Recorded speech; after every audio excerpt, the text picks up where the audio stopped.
see if I remember everything.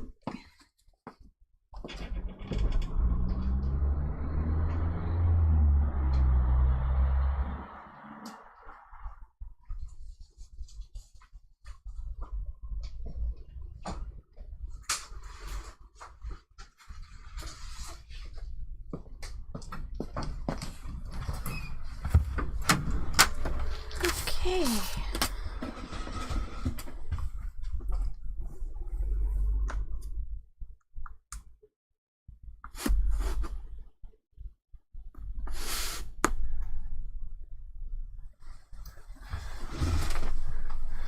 Hi folks, and welcome back.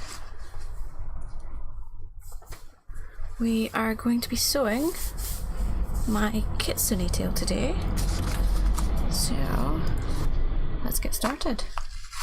So I've got all my pieces cut out already. I have gone ahead and sewn one half of the tail already, so that's what you can see here. So I'm now going to go ahead and sew the second side with you. So I'm going to put this to the side. This tail, we are going to be doing a tail zipper, so I have prepared this in advance as well. Okay.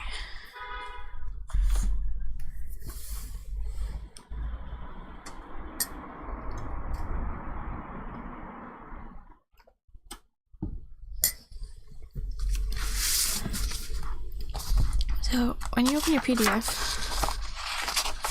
you'll have safety instructions, what you'll need, how to print your pattern. So if you're printing from home, you're going to need to scale this up because I've made this as a large format. It goes through how to do this in the PDF. I use Adobe Reader to tile it. You can also use a document printing service too, but we've also got some sewing tips, cutting list, and we'll move on to assembly now.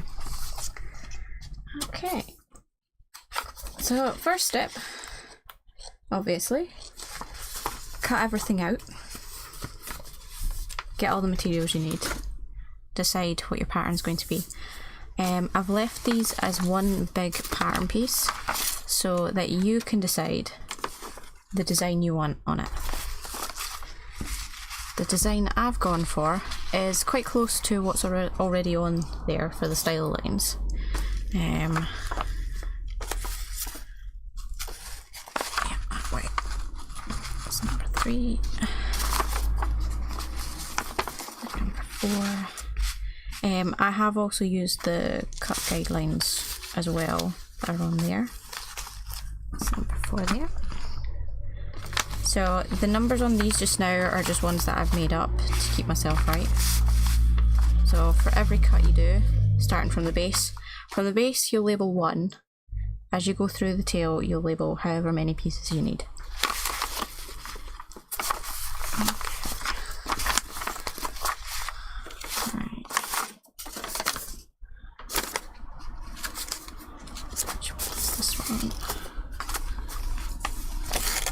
Number 1. Okay. So for one of these ones, I have actually combined it.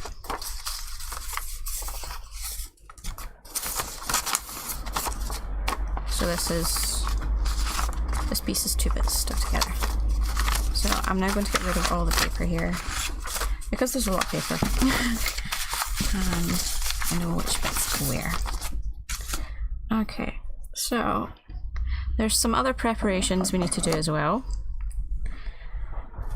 If you'll notice, on the outside of here, you can't really see the seam lines. So, see, there's one going here. Is there one? Yeah, there is also one going up there. The reason you can't see these is because I've trimmed the fur out of the seam allowances before I started sewing. You can do it after, but it does get a bit tedious. I am going to do it now. I'm only going to do it on the verticals, so you'll have to sit with me whilst I do that. I use one of these, This one is, I think it's the Wow Pet Pro Mini Shaver, but you can get mini ones everywhere. There's a lot of different brands that do them. This one just happens to be Wow. Okay, so we're just going to be taking off the amount of seam allowance. Now I do it from this side purely because I can shove this against the backing and push it up. You can also do it from the other side, but I find I can see better on this side.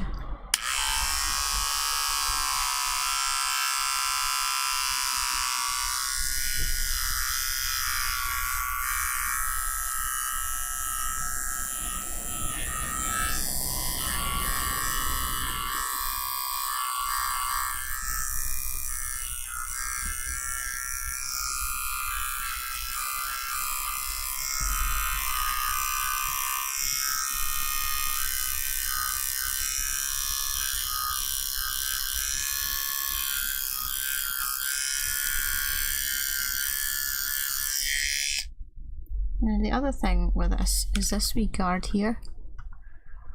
Oh, let's see, this wee guard here. That is exactly the amount I need for a seam allowance, so that also makes that easier. And then just pull these out.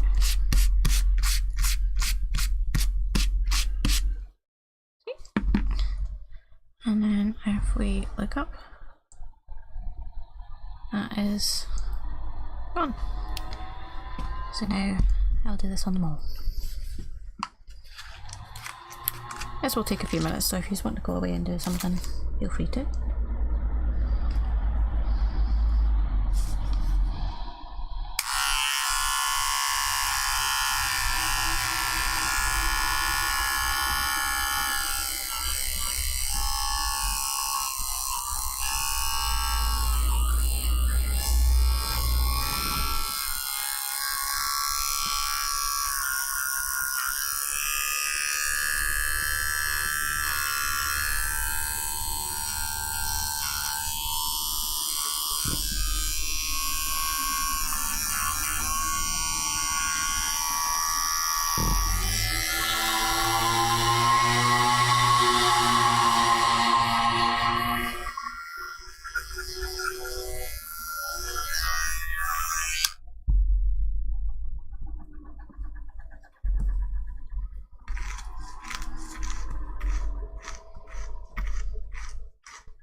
Now, this isn't a hugely fast process, but it will save you a lot of pain further down the line.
Okay, the one thing you need to remember is that on the base, your seam allowance is 10mm, it's not 5mm. On the rest of the tail, it's 5mm, but on the base, it's 10. So I need to go and add some more to this one.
Okay, so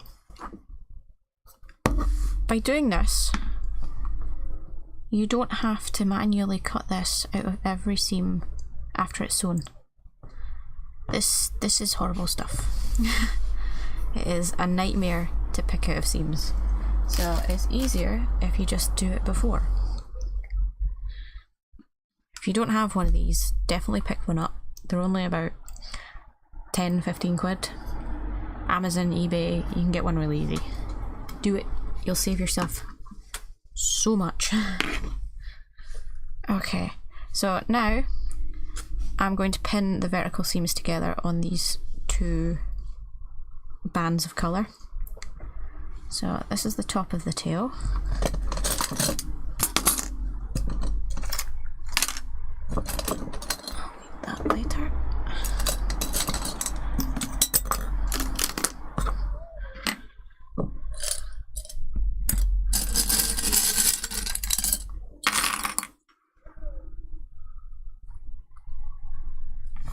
So what you want to do is match up your ends. What you can also do is you can stitch the ends together with a basting stitch. That'll hold the ends of your seam together. Sometimes if your feed dogs are not aligned properly, what will happen is one edge of your fabric will run over the edge and the other one will stay where it was. You can use a walking foot as well to combat this, but the easy cheap way is just to baste the ends of your seams together. That should keep them aligned. You can also just chop off the excess too. With fur it's not too bad, but if every seam is consistently going over the edge, either get yourself a walking foot or baste your edges. Okay, so that's one.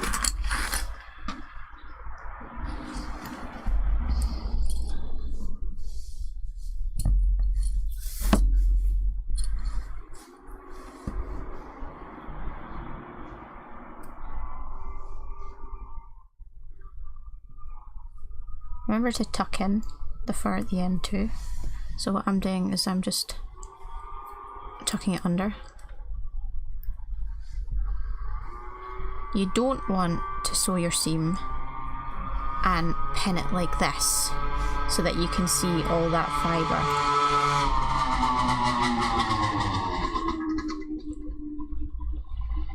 And that's the locals out in force now.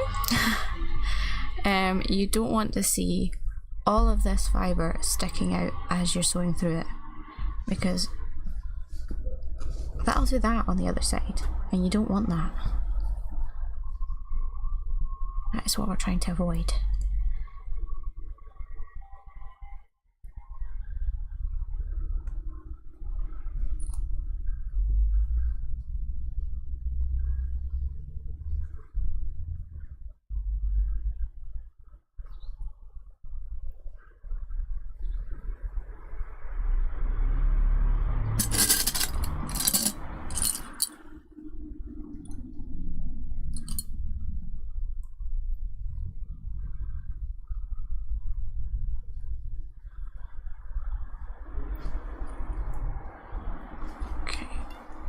Next one. So one way you can stop that from happening is to lay it on and then pull it up.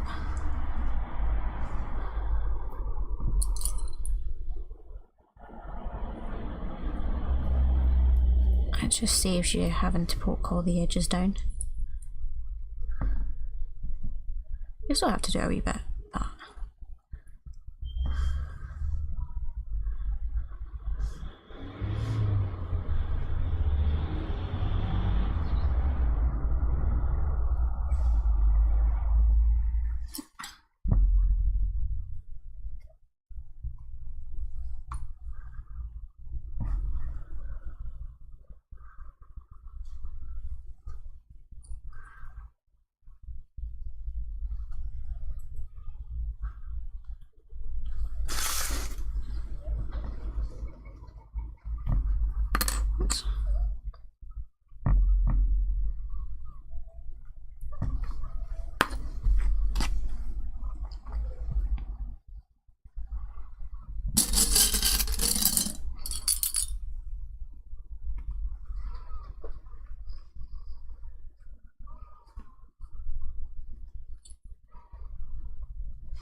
if you don't have these sewing clips as well, definitely get some.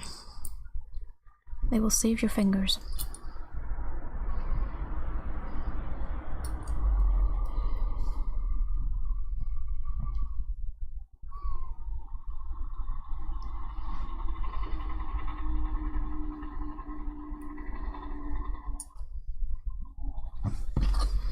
Okay. Second side.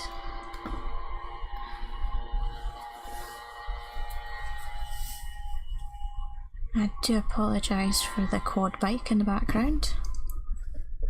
Our local police force have a quad squad. So you can go up the hills and catch people. So what I'm also doing is pinning the tip of the tail as well, because this cross sects on the vertical bands of the tail. If I do this now, I don't need to do it there. I'm not shaving the fur between here. You can if you want. Because this is a change of colour, you're going to have some sort of visible seam anyway, because the colour does change. You can't get away from that. If it goes from black to white, you're going to see it. So it's not as necessary to trim the fur allowance, the fibres from the fur seam allowance, like you would on a colour that's the same.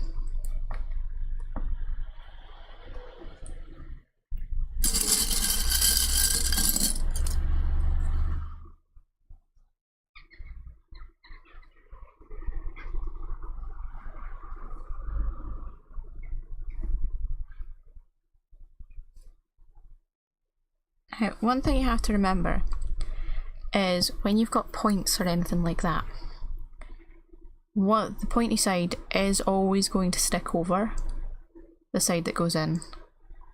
So if I grab the thing, so if you can see on the pattern here, there's quite a big point here, and there's quite a big point here. When that joins on, if you notice, the seam allowance is obviously not on the edge. You still have that amount there. That's going to stick over the edge of the other piece of fur. That's normal. If you try to ease that in, it can sometimes mess things up. It's okay if it's hanging over the edge when it's something like that. If it's a straight edge to a straight edge and it's hanging over that amount, then you might need to unpick it and do it again, or baste at the end of the seam to stop it from doing that.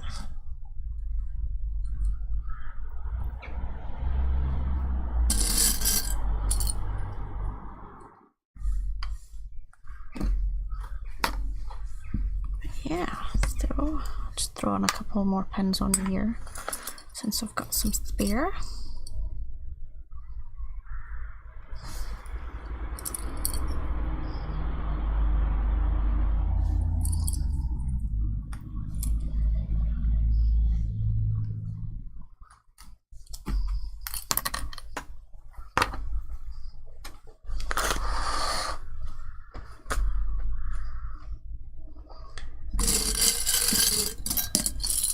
There's no such thing as having too many clips.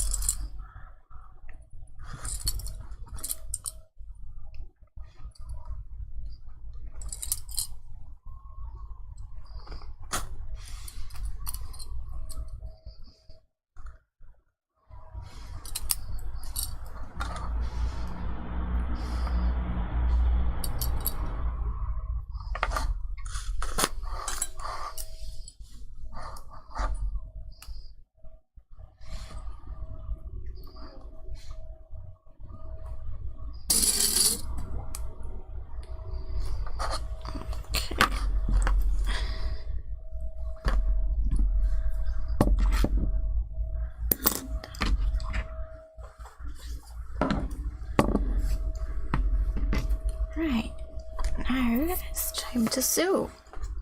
So I'm going to be machine sewing these. If you want, you can hand sew. Sorry.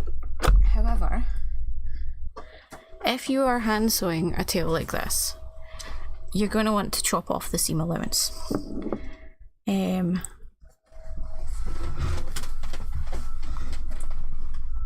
The seam allowance in this pattern is for machine sewing. So I've got my machine loaded up with some white thread here, so you can hopefully see it. And my stitched length is set to 2. I'll make that a little bit later actually. So it's between 2 and 3. I'm lucky in the regards of my machine has the ability to change where the needle is positioned exactly. So you get 3 needle positions usually, left, middle, right. But I can also still change it further. So just double check and see if this is 5mm away.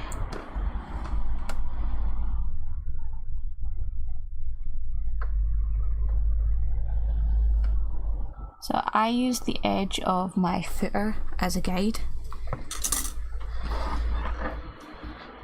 so that I don't need to position it basically. I don't need to pay attention to where it is, except from as long as the edge of here is at the edge of my footer, I'm sewing exactly where I need to be. Just going to use a pin here quickly. Okay. I am just using a regular straight stitch. If you're hand sewing, a whip stitch or a blanket stitch is fine. I usually use whip stitch. It is faster and less hard wearing on your hands.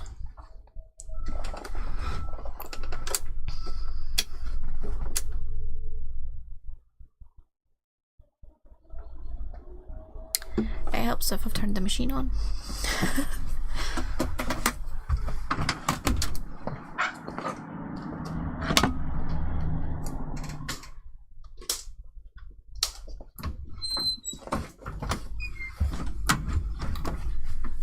Always an important step. Turn the plug on at the wall.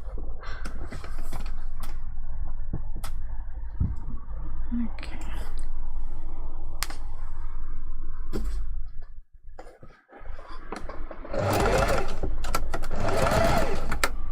You want to back stitch at the start as well,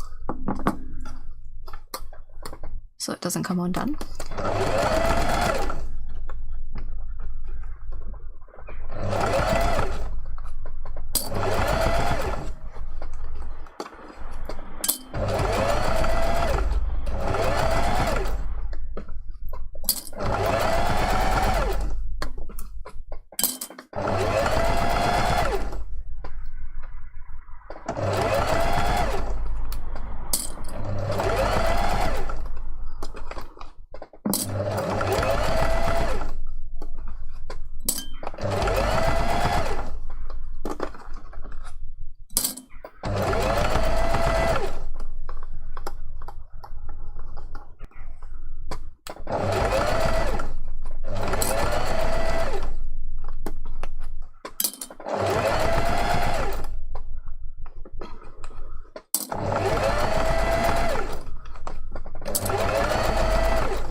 So after each row of stitching that I do, I always turn the machine off because it's so easy just to accidentally push your foot on the footer again and have it go careering.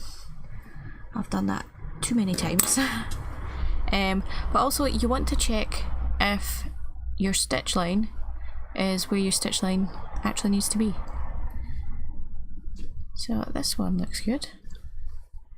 As you can see, because this is pointed, there is an overlap. That's okay. That's meant to happen in cases like this. If you've got a straight edge, it won't. But as you can see, because that overlaps there, that now is a flat seam at the top. So it ends where it's meant to. And the same goes for here. Like you can see it very much. So that ends exactly where it's meant to. There we are. Let's just give that a wee brush.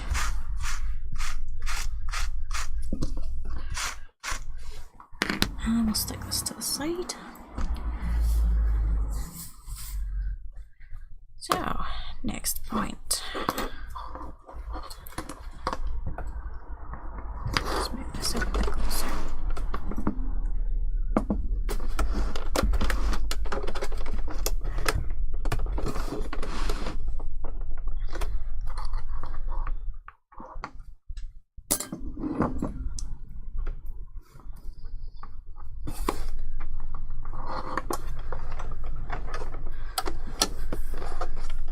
So, foot her down, hold your tails, and then start. If the machine's on again. I'm good at that. Back stitch.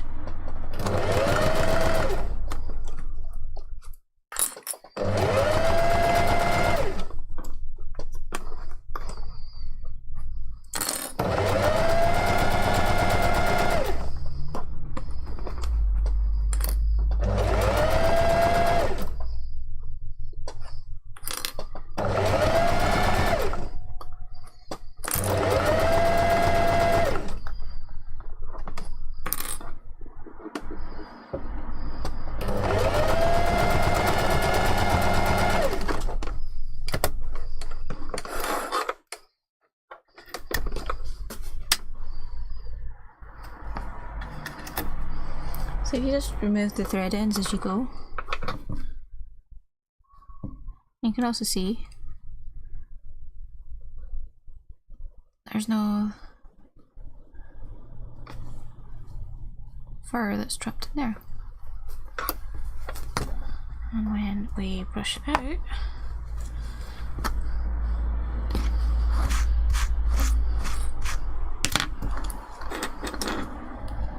that seam is completely hidden. You can't see it. It's a bit more difficult on shorter furs, but it's still possible.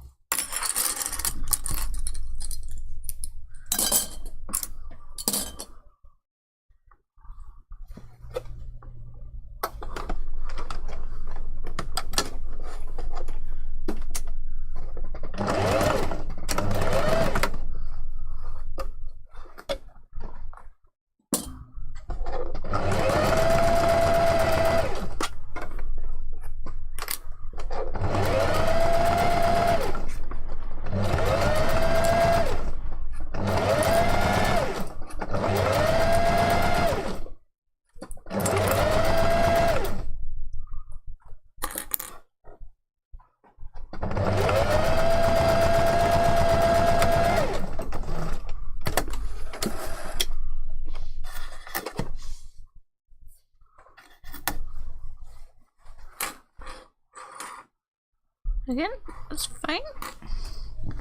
That's the top part sewn.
So now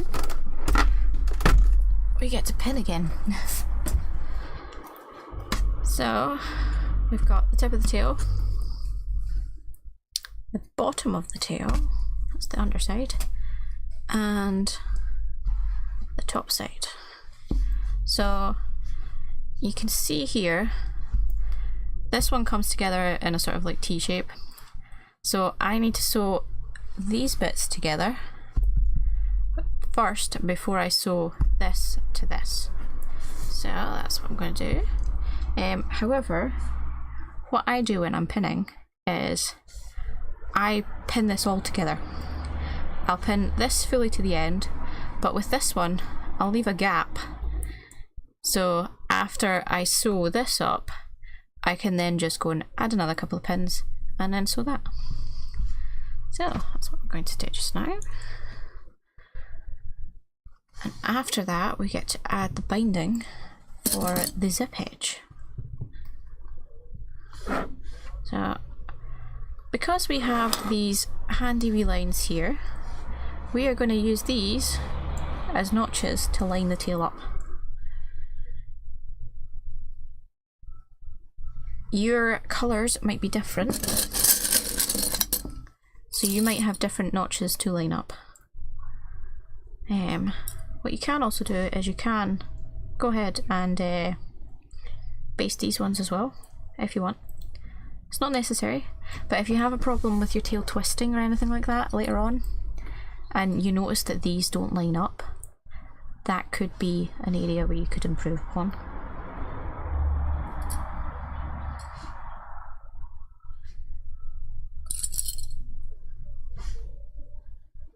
Can also use a walking foot.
So now that one's pinned.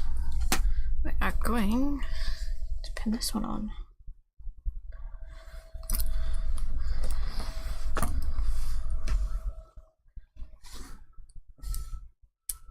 So, as you can see, this is also a point, so this is going to hang off the edge slightly here. That's okay.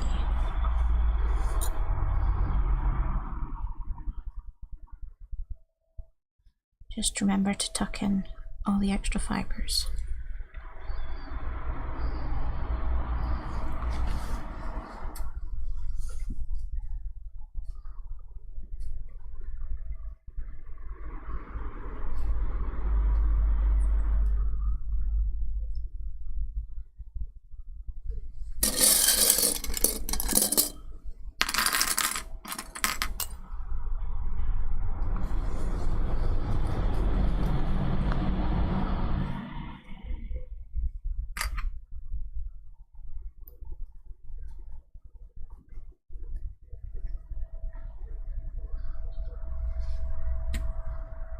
You also don't need to pin this on as well just now if you don't want to.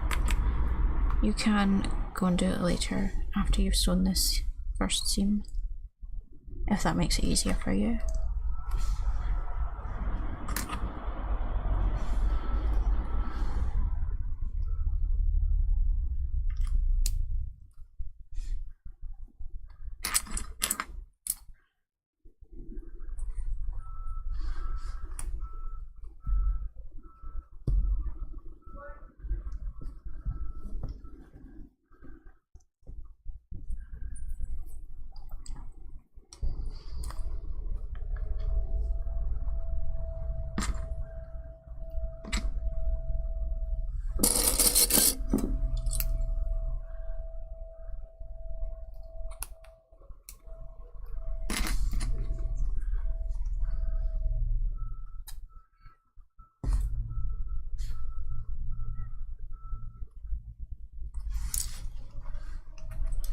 Do this wee bit actually.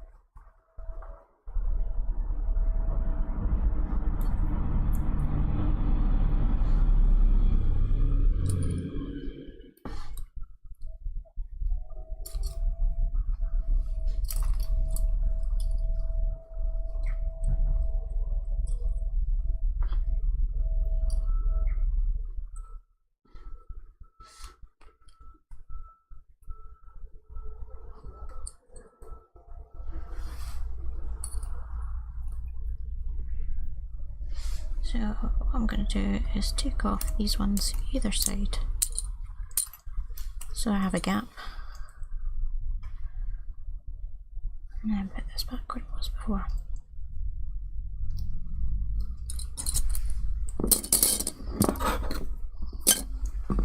So, see that's pinned like that.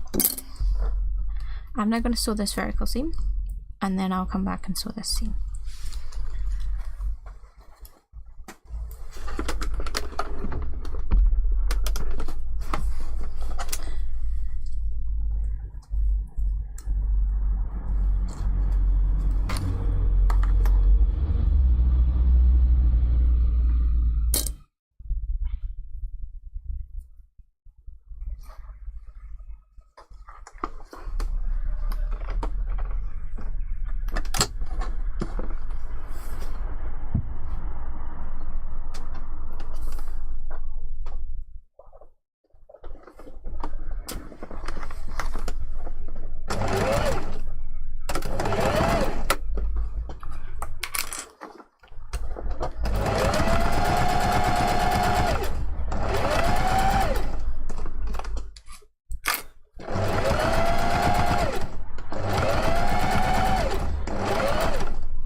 So what I also do is a back stitch over the tops of these seams as well, these vertical ones. The end of each seam is basically a point of weakness. If it's going to unravel, usually it unravels there first. Now on tails it's not normal for them to unravel, it's usually on things like bodysuits, but you can never be too cautious.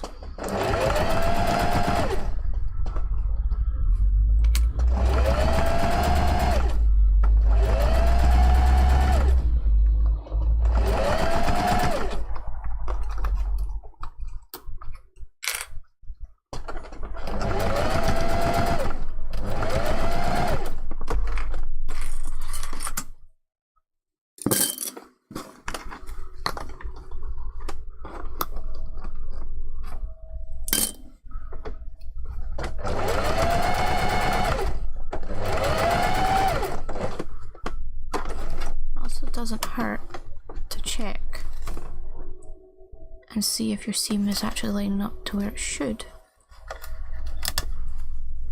when you're on the longer seams.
Seams. It's easier to check them now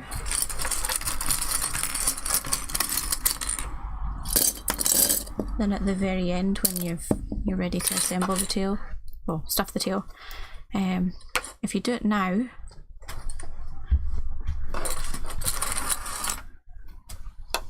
if you need to correct anything, you know there and then, instead of having to unpick an entire tail, which I've had to do before. It's not fun. So check them before.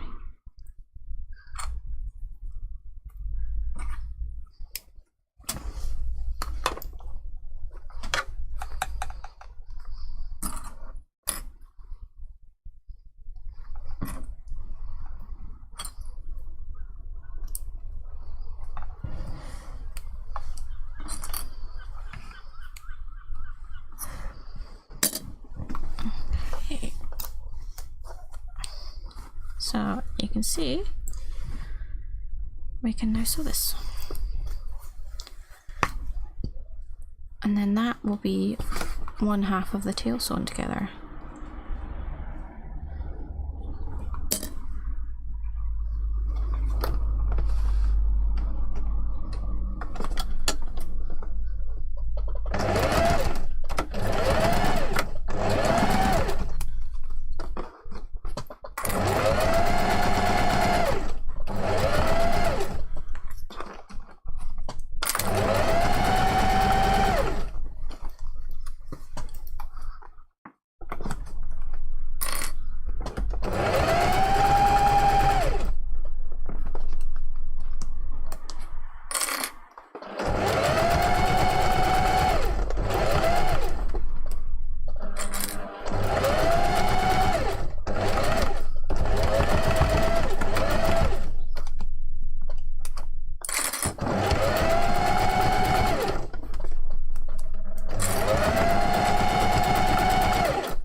just gonna go and brush these seams. So you want to brush your seams because you get things like this. You brush that out, it's fine.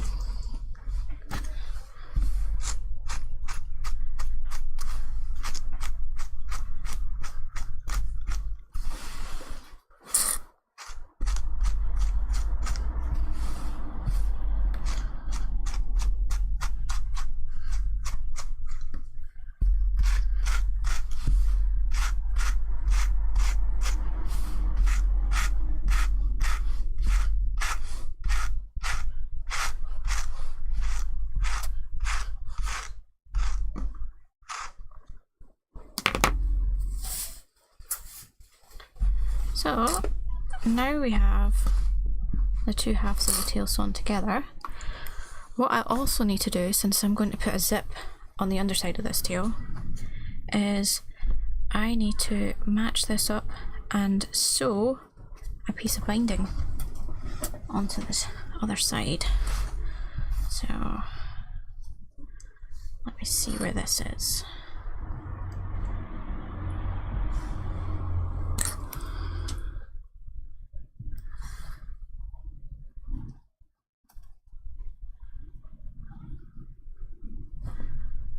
Alright, I'm just going to mark this with a pin. The end of where I've sewn the last piece of binding.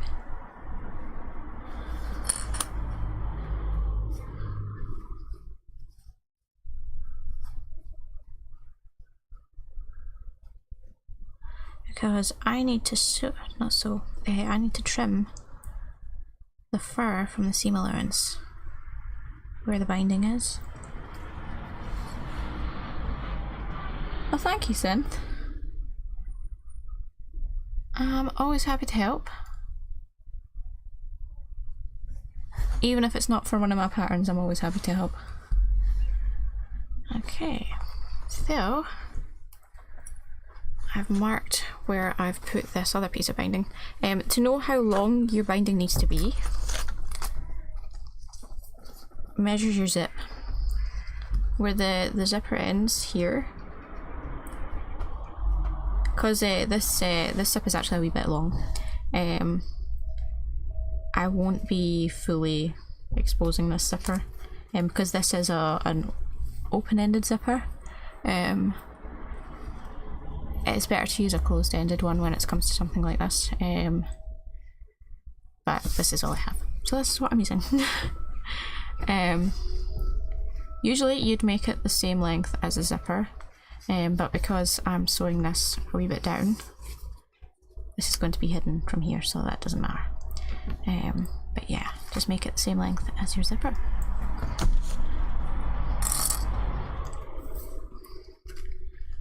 I can go to the side. So now I need to trim the fur in between these two pins. I'll just add this one.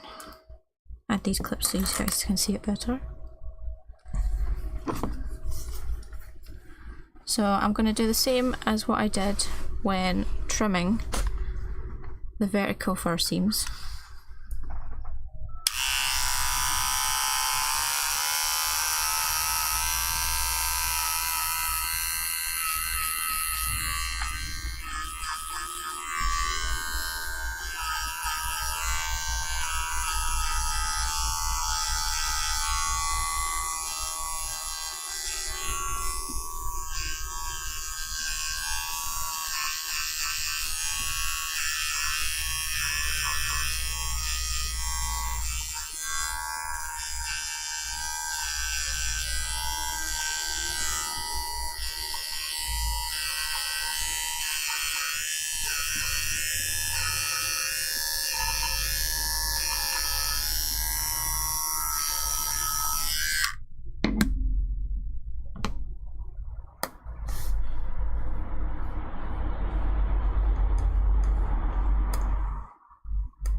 And now I need to get a piece of bias binding that I prepared earlier. So what I'm going to do is I'm just going to fold over the ends by about 5mm.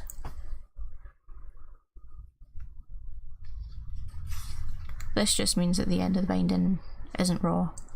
You don't need to do this for a tail, but it's nice to make a nice finish everywhere else. So I'm now going to pin this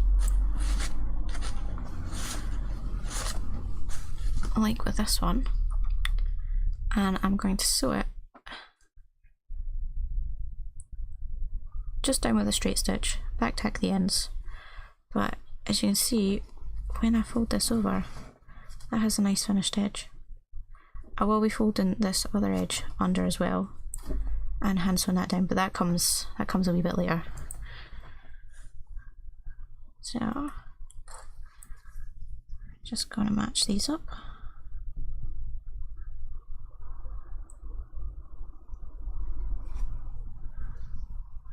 Same length of seam allowance, just 5mm. I am using pins for this one this time and not clips. It just keeps the fabric a wee bit flatter for me. But you can also use clips as well. No, I don't archive all my live streams. I don't think. I leave them all up, so they're all able to be accessed later. This is a new channel, so it doesn't have as many live streams as my old one did. But my building practices have changed a wee bit, so new channel it is. But yeah, you'll be able to watch everything after the stream ends as well.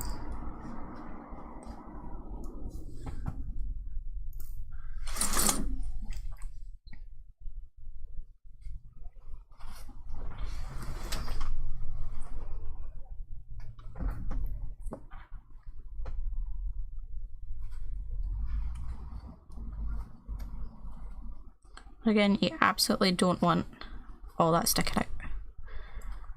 Again.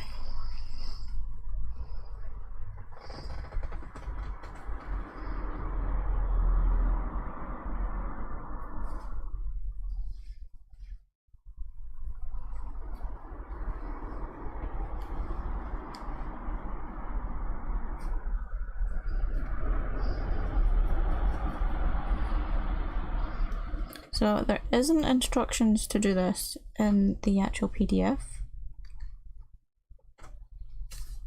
In the PDF I ladder stitch the tail shut.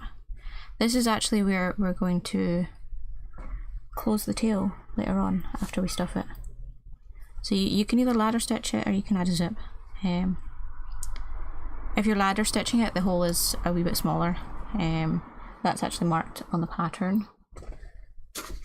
It's roughly that width, so it's almost one section wide.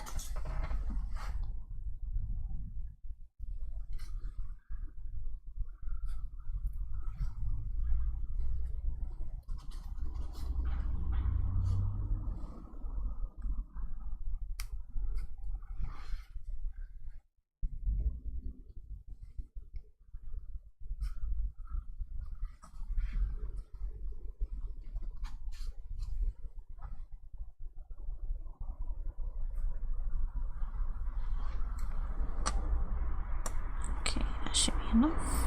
Okay, I'm gonna go ahead and sew this with 5mm seam allowance, and then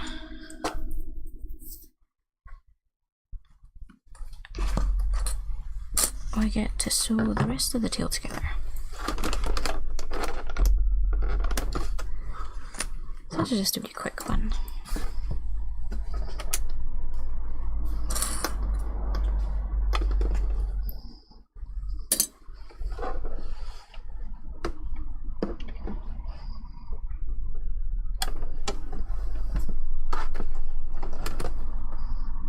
So you don't want to sew over your pins. You can break a needle that way quite easily. So remove them as you go.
Okay, double check. Yep, everything's in order. So what I'm going to do is I am going to whip stitch this edge down so it's nice and flat. Just don't want to do that quickly by hand. I dare say you could probably do it by machine, but I don't enjoy that kind of pain. So for the other side, I've pinned it down already. I'm leaving about an inch away from the edge because this still needs to be sewn together straightwise. So this seam still needs to be able to twist. But yeah, so all we need is the right needle. Where is it? Nope, that's not it.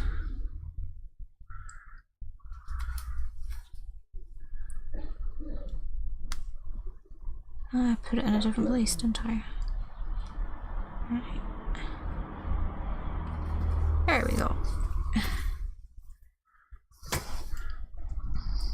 Okay, so I've just got some black in here. So roughly an inch. Doesn't need to be exact. So I am just going to whip stitch this quickly. Doesn't need to be fancy. It's just there to hold the edge. You don't need to do super tiny stitches either. You just need to catch all of the layers. So mine are roughly 5mm apart. It's a base of sorts. This is not structural, so it does not need to be super tiny. It just needs to hold this edge down.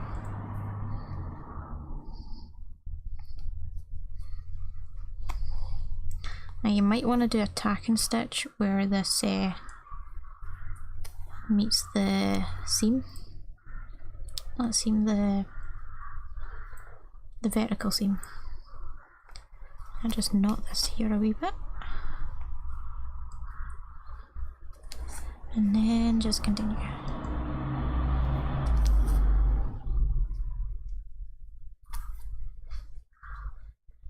So when I do a baste, my bastes are roughly 5mm apart. That's small enough that things stay together and there's no gapping in between the stitches. But also big enough that it's relatively quickly.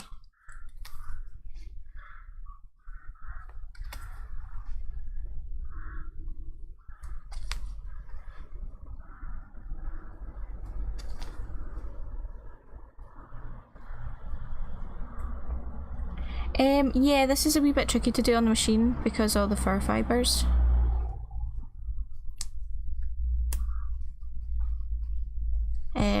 because you've got all this fur sticking out here, if I do this wee baste here on the machine, I'm going to have a row of stitches that, let's see if I can think it.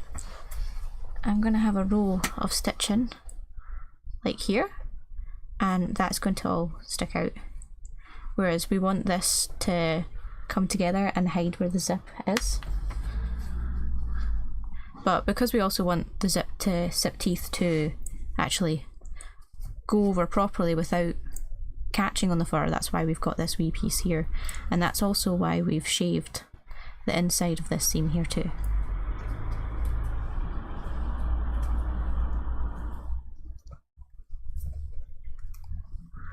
You need to remember to also remove all the pins.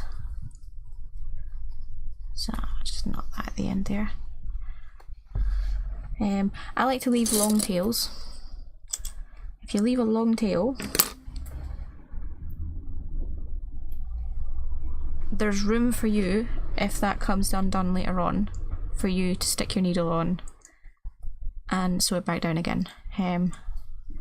If you cut it really close, your knot can unravel occasionally, which is not fun. So I'll now just pin this one down here. So you can also machine stitch your zip down. I don't like doing that. What I actually like to do is I like to machine sew it to the binding and then stitch the binding down. I'm not sure if this binding is wide enough for that, so I'll double check. Well, it is wide enough, but I would need to offset it by the amount of the seam allowance. Alright, okay. Let's see.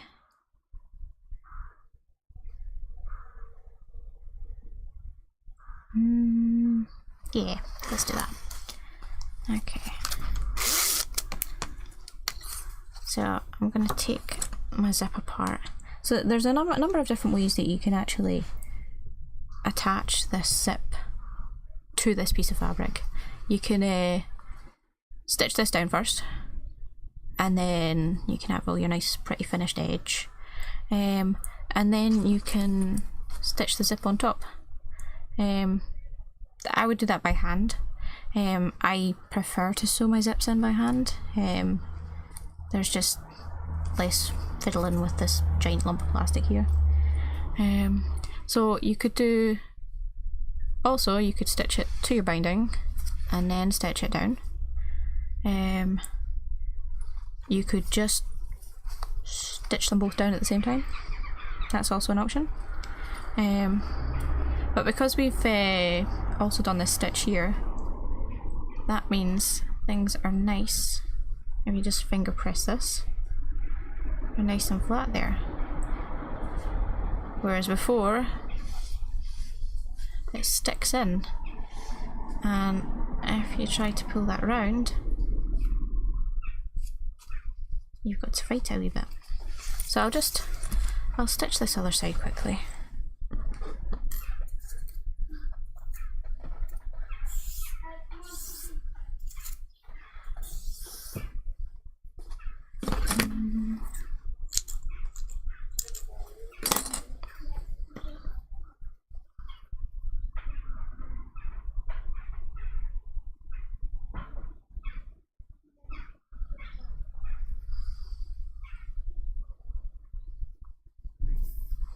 So I just knot the ends here, and then I use that as my starting knot.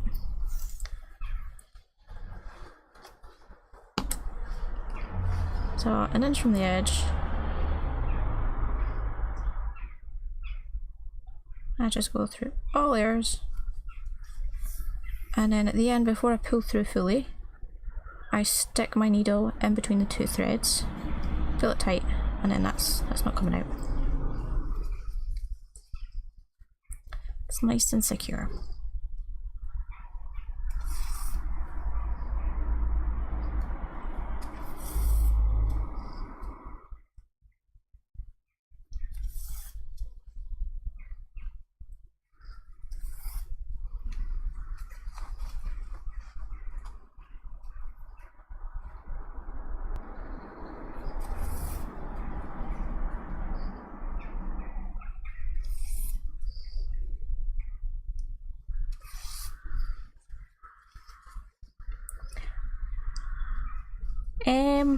So this is just a very fine needle.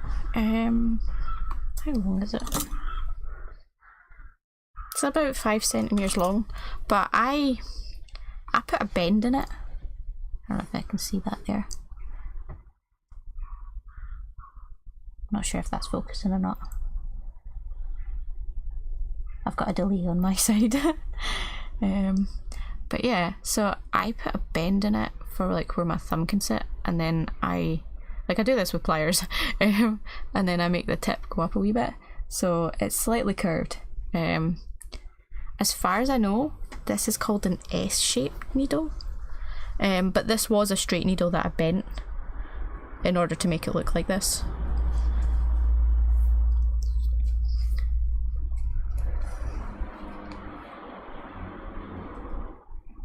If I'm using a straight needle, I'll usually use a shorter needle. But I like having the wee hook on the end of this. It makes it easier to like dig in. But I know you can buy S needles. I think they're for leather work. But this is a regular sewn needle that I've doctored.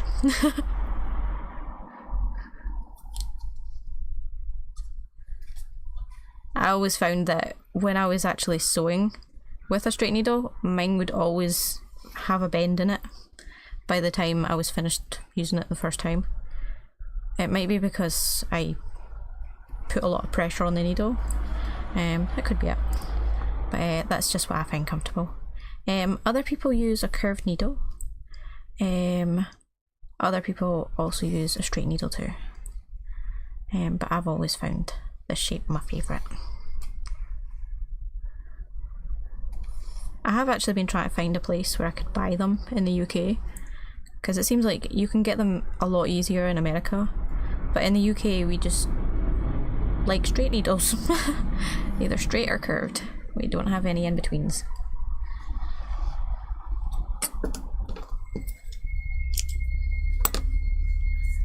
Okay, so that's that on. And one thing you have to remember as well, sew your zip the right way around. So if I just hook this together. So you don't want your zip pull to be facing you when you sew this zip in. This needs to be facing towards the fur backing. If it's facing towards you, you're not going to be able to open this.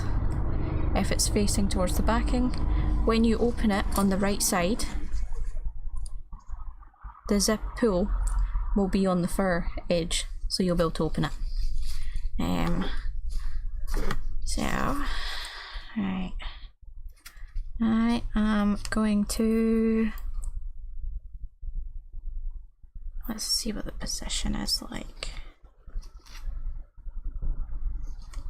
I know I need to put this about 5mm away from the edge.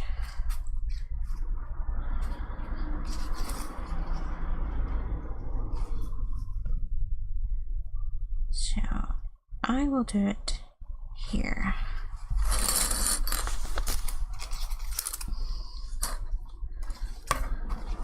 You can also do this after you sew together parts of the tail, the perimeter. It's not something that you need to do immediately here and now.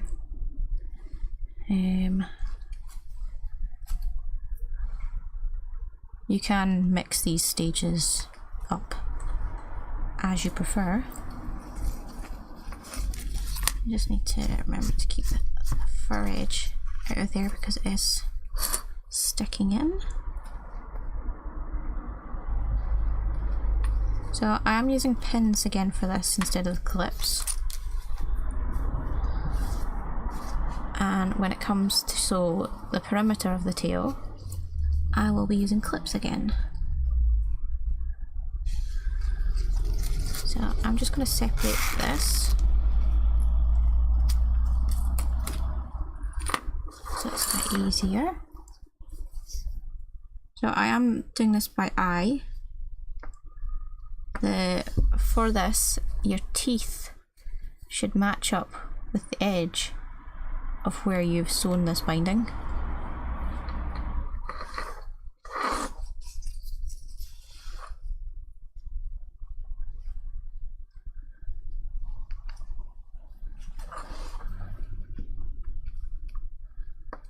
And for position on the bottom, I've just got this lined up with the bottom of the binding.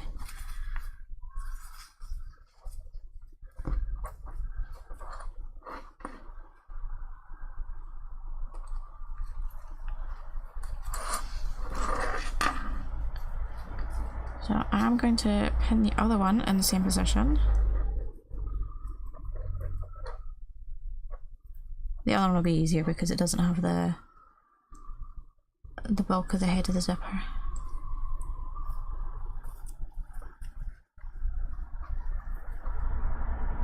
You can also baste this. You don't have to. It does help, but you don't have to. I'm not going to do it today. Okay, so the zip's pinned on one side. Make sure your tail pieces are pointing the same direction when you pin the second side on. It is very easy to get them mixed up. One thing you can do is just stick the zip on, the other side of the zip on, to line this up. So that side is going to that side. So I can remove this now and pin it where it needs to be.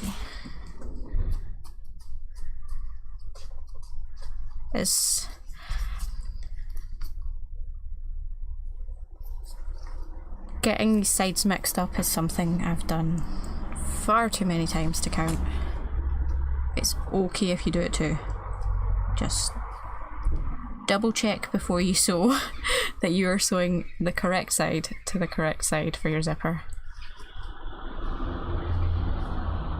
Nothing is more gutting than putting in a zipper beautifully and then zipping it up only to discover that you have pinned it to the wrong side before you started sewing.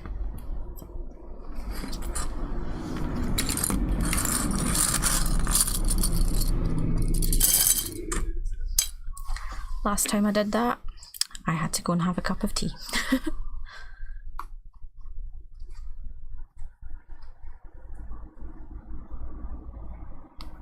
So, because this is edge lined up, where the zip meets in the middle, this will cover it.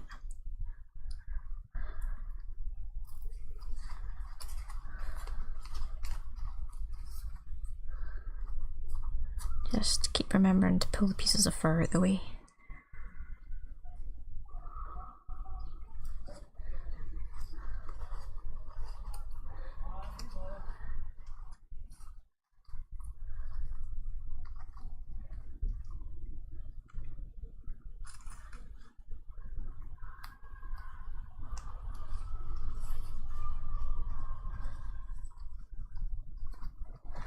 Can get a bit fiddly. One thing you can also do is put a piece of sellotape along the fur edge to keep it out of the way. That also works. It's just a wee bit too late for me to do that now.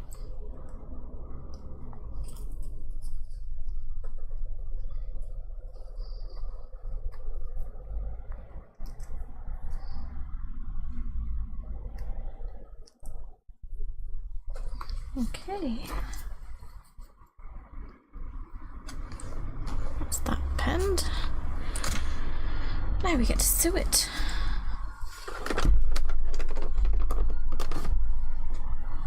So sewing the zip to the binding this way is technically easier if you do it before you attach the binding to the fur.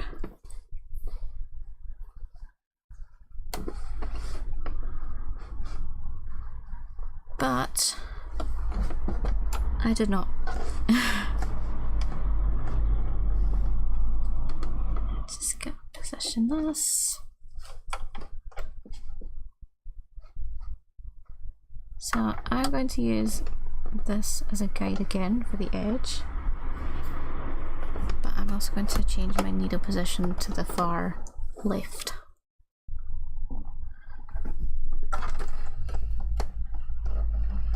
So I still have a seam allowance of 5mm because my machine lets me move this for me.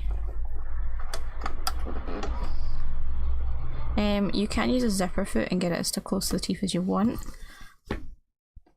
but you need to remember you still need to open the zip head. So this zip head, you still need a gap for it. So if you're sewing right in between, actually, I've just remembered I need to change my thread colour. Whoops. Can't be having that. You don't need to match thread colour, but it looks nice if you do. And this is going to be semi-visible.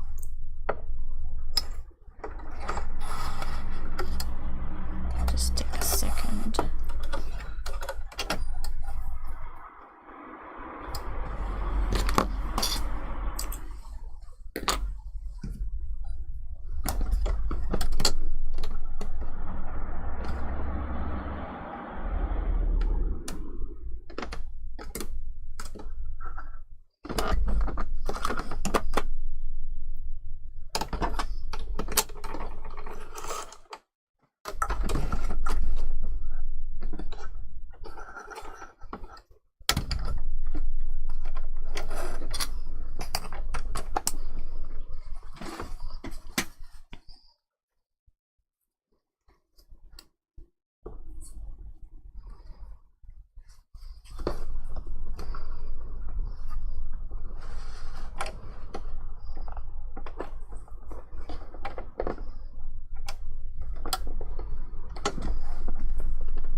So this at the end is going to make a not fun noise, so just be forewarned.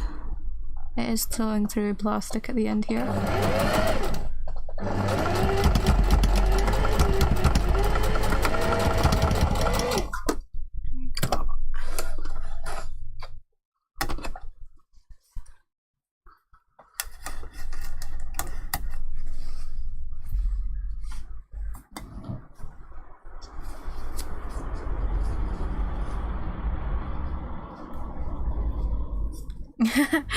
That's true, that's true.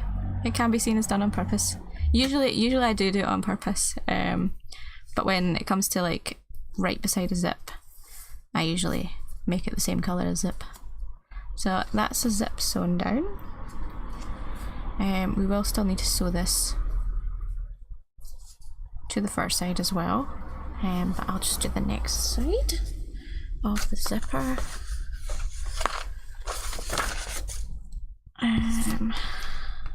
Right. So when it comes to this side, you're going to want to pull the zip head further down from your starting point. it can get in the way. Which is also why you should use a zipper foot as well. You don't have to, but you should.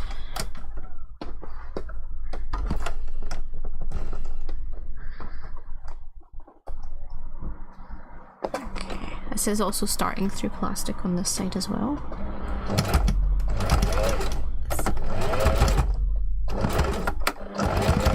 So it doesn't sound the prettiest. It's just one of those things. You can break your needle doing that, so do be careful as well.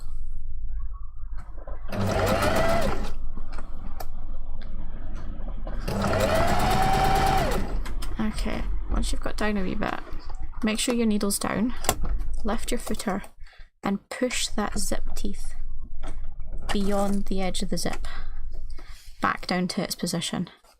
And now you won't need to worry about it when you get up here.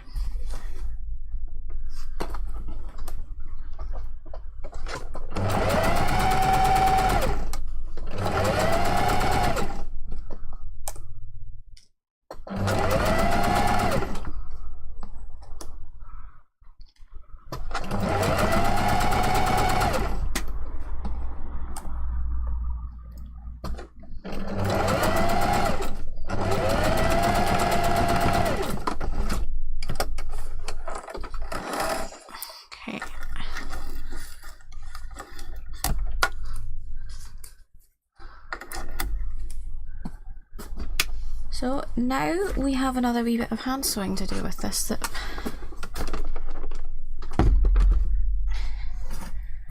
I'll just double check. Actually, no. What we're going to do is we're going to pin the body of the fur together. So you need to lay out your pieces.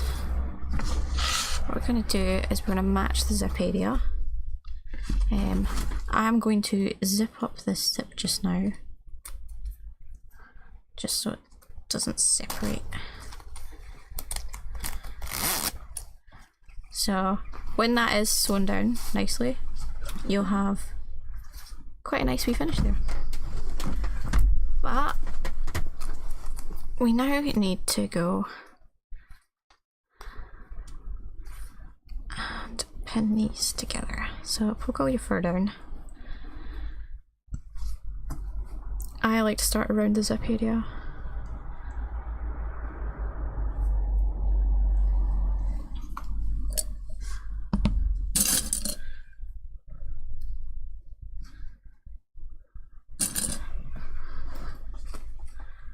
So match all your notches that you've got. In this case, it's where the seams are for me. We are going to be sewing beyond this edge, so we will undo the zipper in a second. It's just I want to match these up where the zip says they should be.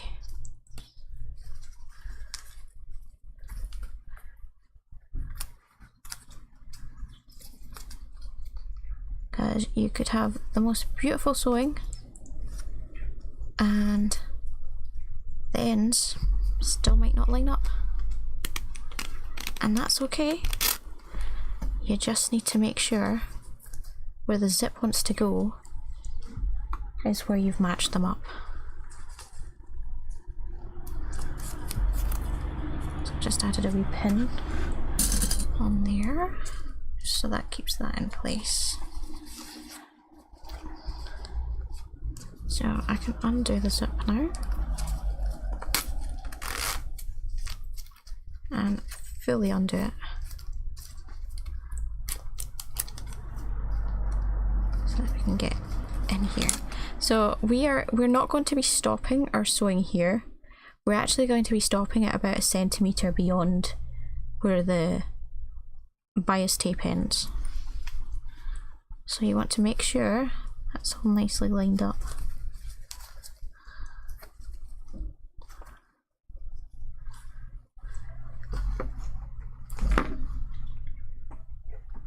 I'm just going to use a T-pin actually. A bit more heavy duty. Get one on this side as well.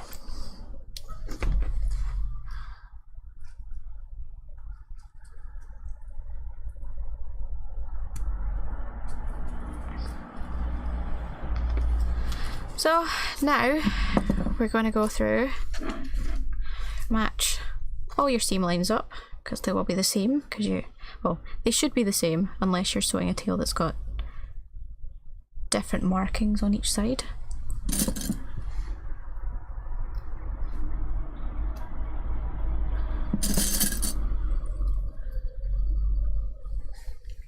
And then we'll add a bunch of pins in between as well.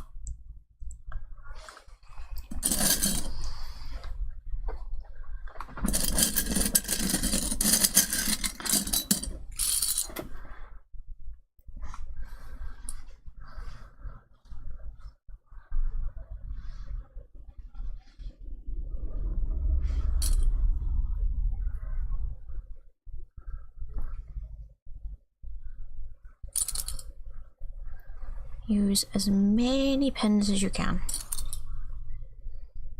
or in this case clips.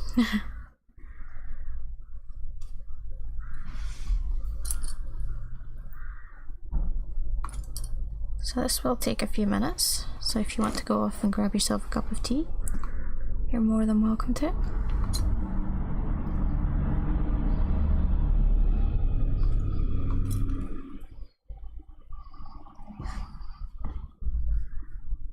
Also keep in mind, like when you're assembling any sort of fur thing, any project really, just work as fast or as slow as you feel comfortable with. Some people would consider this to be working slow, but just go at your own pace. This isn't a speed race. If you need to take a break, take a break. If your hands hurt, stop sewing. Do not work through the pain. If you take regular breaks, things should be fine.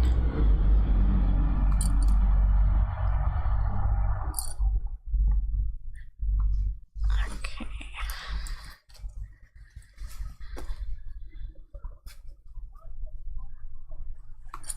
So for the base of this tail, I have gone ahead and pre-quilted some fabric together. You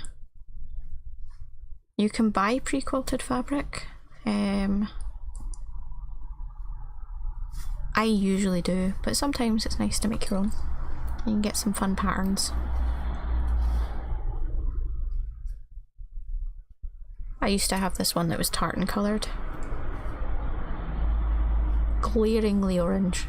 That used to be my favourite one to use, but they discontinued it. Whatever material you do use for your tail base, you want it to be fairly sturdy. That's also why I like to use a quilted fabric. Something heavyweight. Something with a fine weave. You can also add decorative things on top, but for the main tail base you want it to be something quite sturdy. So not just a layer of quilting cotton. You also don't want it to stretch. If it stretches, it's going to stretch away from your body and the weight of the tail is going to pull it down, and you don't want that.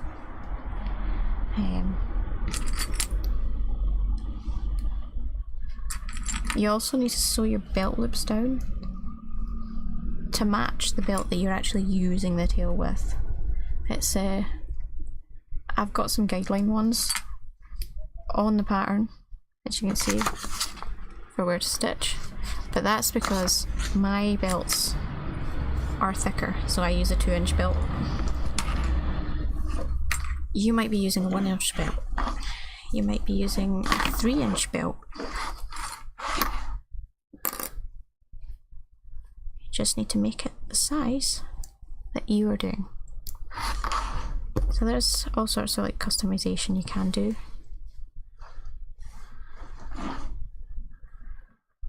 One cool thing with adding a zipper onto your tail is that you do not need to sew the hole shut at the end. I think that's the best thing about sewing a zipper into a tail. You can also be crafty and store things in your tail.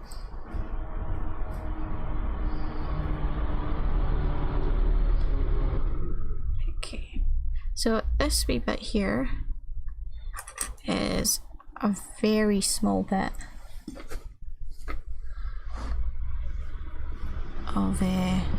of fur. So what I'm going to do is I'm actually going to baste this wee bit here. I don't baste everything, but bits like this. Yeah. This bit I can tell is going to twist when I sew it, and I don't want it to twist. So I will make it sit where I want it to sit. So just a couple stitches and a knot.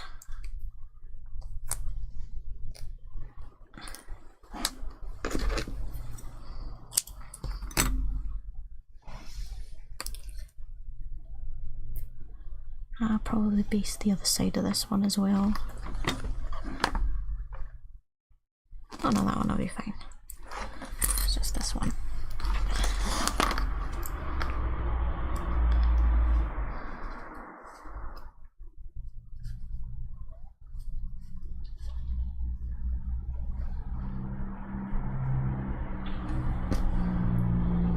So another thing as well, I didn't have enough fur to cut this out in one piece.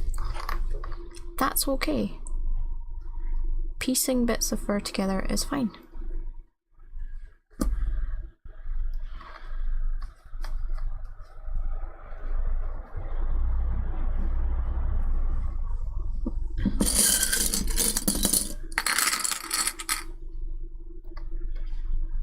It creates laced waist if you piece them together.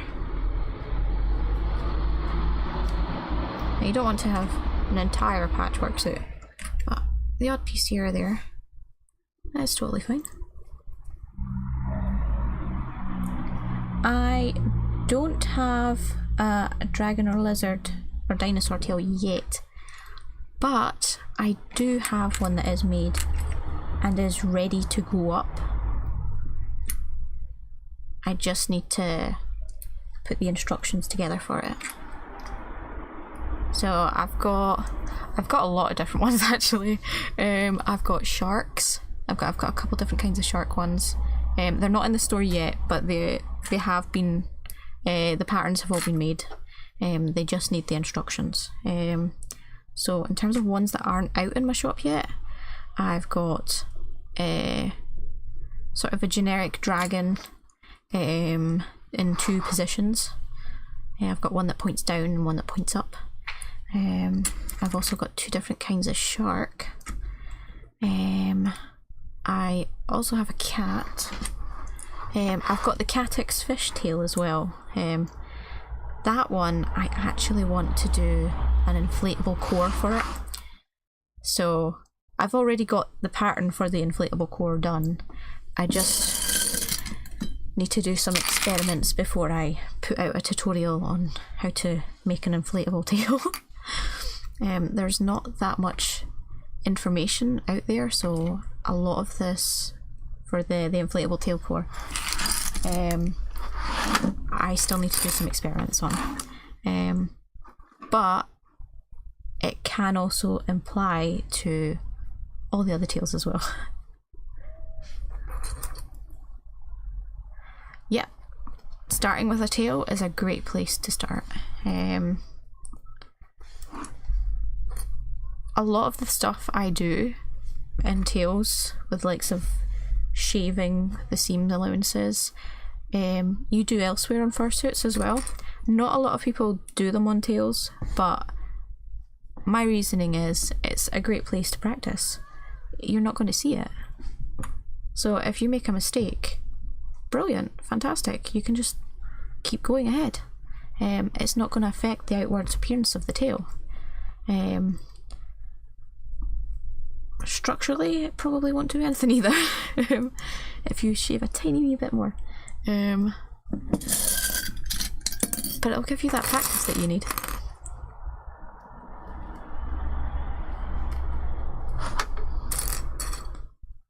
I think what other tail patterns I've got. I've got my wolf one as well. That one's not out yet. There is also my nub tails as well. I've got a bunch of different sort of short variant tails. Ones to go with my deer pattern. Basically, if I've made a head base pattern, it's going to have a tail base pattern. I do also have a parasaur head that I haven't released yet, but that one is coming as well. I've got too many.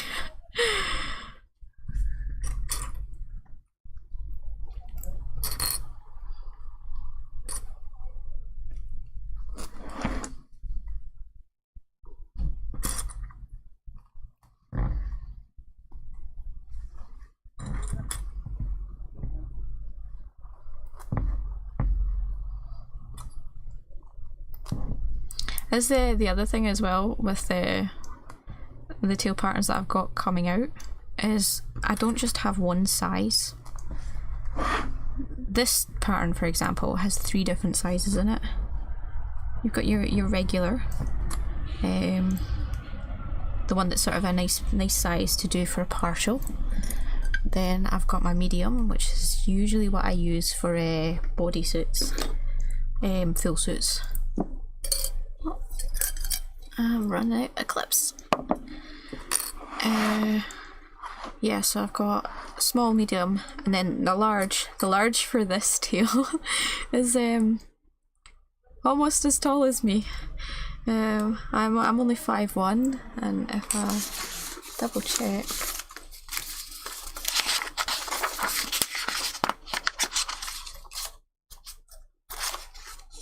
the large is so I'm 155 centimeters tall.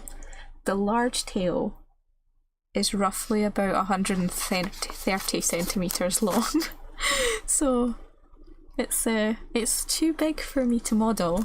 The medium here is about the biggest I can actually model as like a chunky sort of chibi type tail for my proportions anyway. But yeah, it's massive. So I wasn't just focusing on sizes for all the tiny people, but also all the tall people.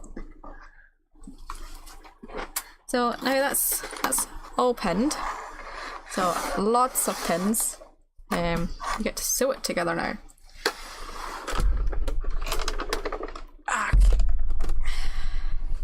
When you're starting to sew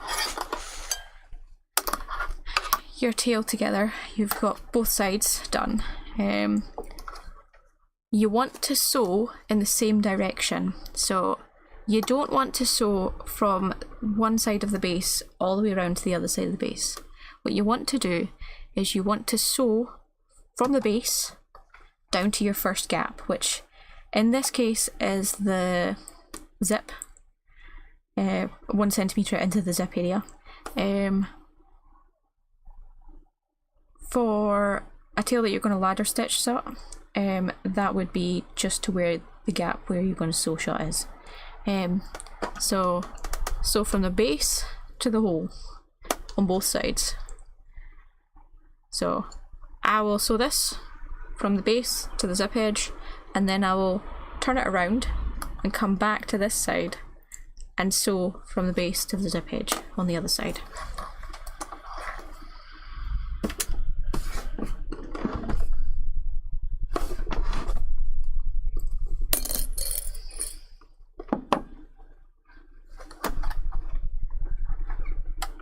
Just put my needle back.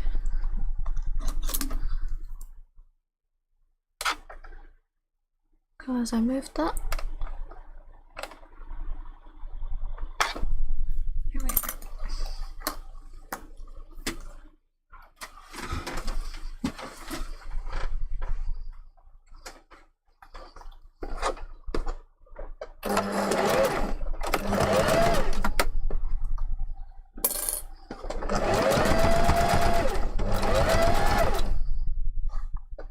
Yes, it is.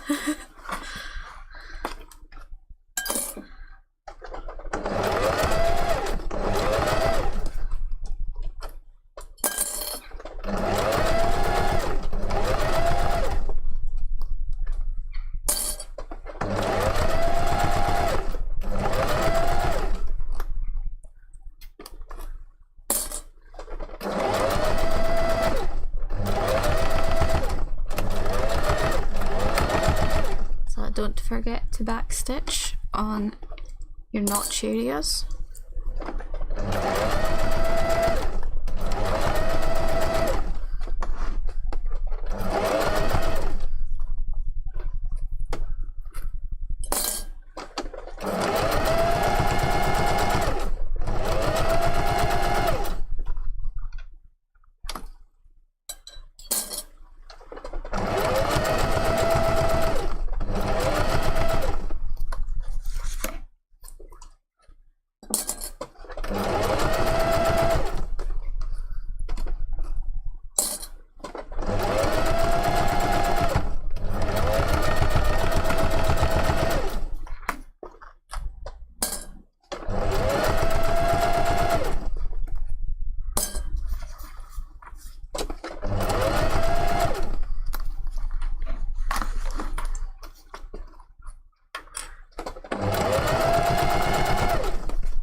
So now I'm at the zip edge.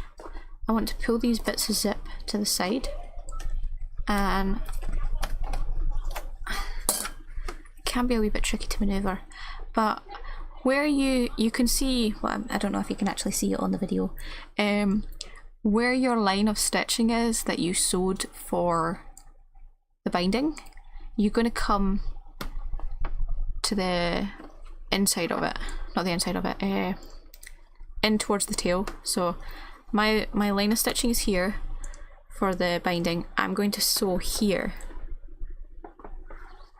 just about a centimetre in, so it's not a lot. And just remove this giant T-pin.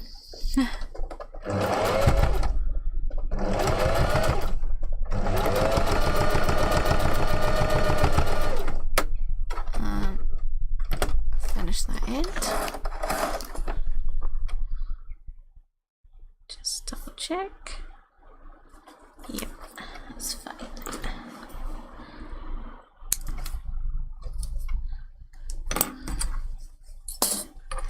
So I'll look on the outside.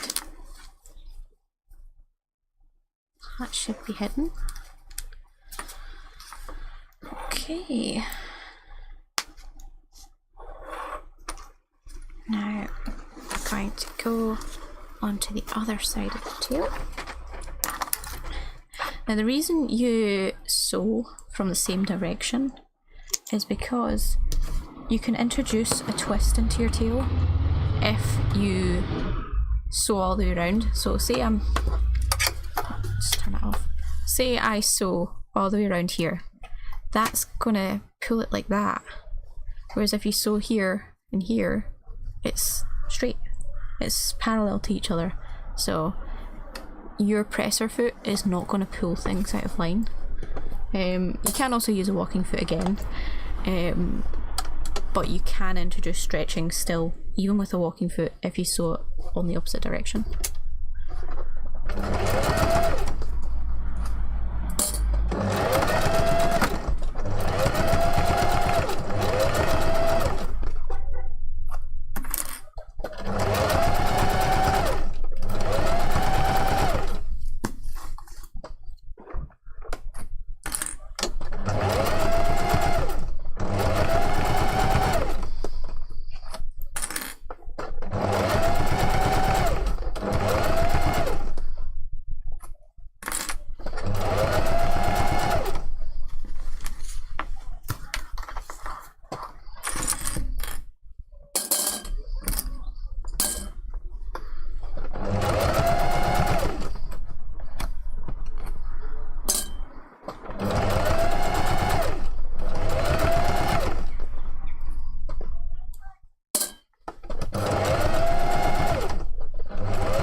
Yeah, it could unravel if you don't. It's unlikely to unravel, but it's best just to prevent sort of that kind of thing from happening, if it is at all possible. So it's sort of like a preventative measure. The ends, basically your seams are your weak points, so you want to make sure that like they're not going to come undone to the best of your ability.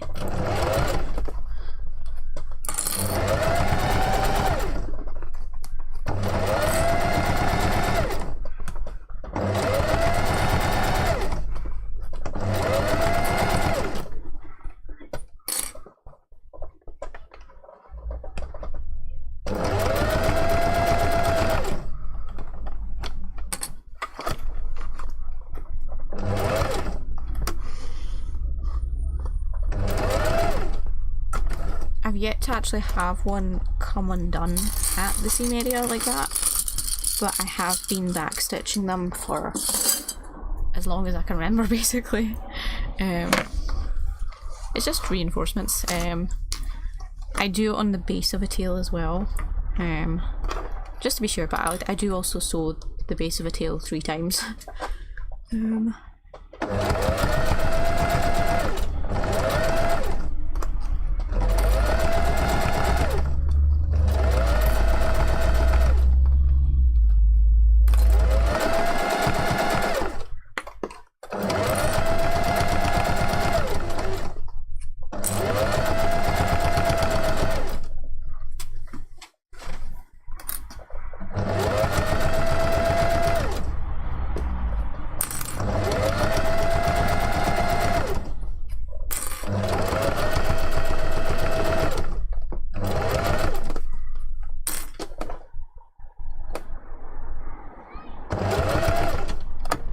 I'm just going to poke the seam allowance down in here. I want it to point a certain direction.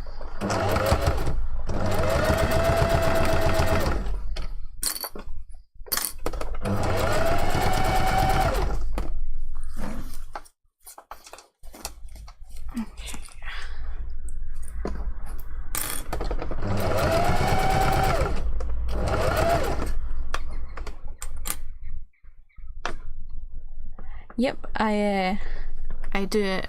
I don't just do it in one area as well. I do it in 3 different areas. So it's like if the first stitch was to ever come undone, it's still got 2 rows of backup stitching that, in the unlikely event it'll break through all 3, there's 3 there to stop it from doing that.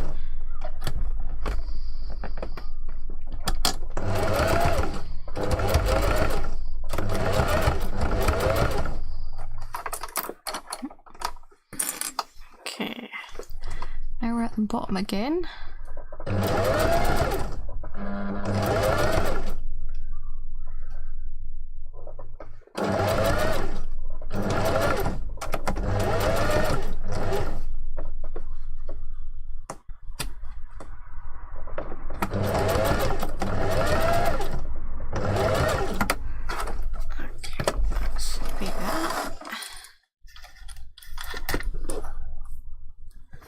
Yep.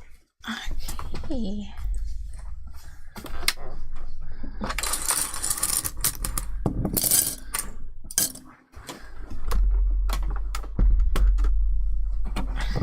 Now we get to have a look and see if there's any bits that need to be redone.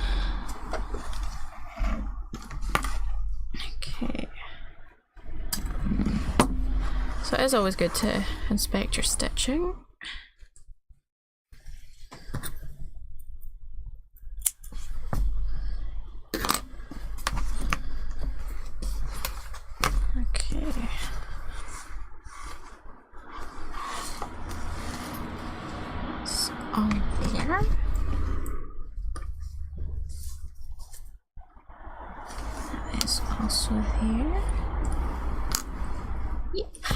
Brilliant. Okay, so we're not going to reverse the tail just yet. We're going to zip up the zip and sew the edge down. So this is where we see if all our efforts are in vain or not.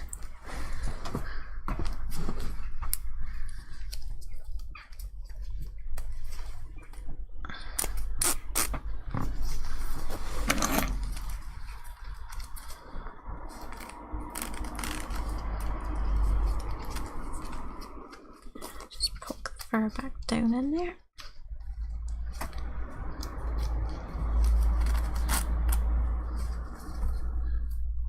I'm going to actually have to go from the inside.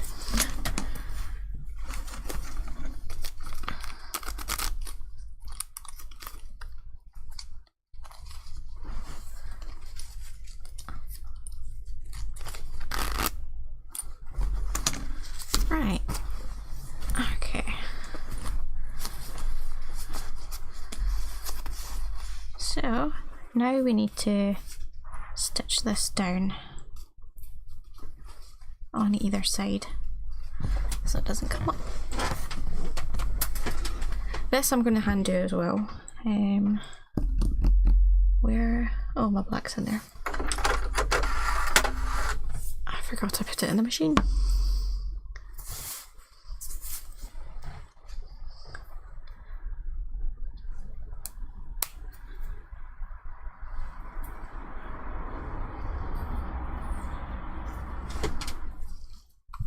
So there are some areas where you don't actually want to reinforce on a fursuit.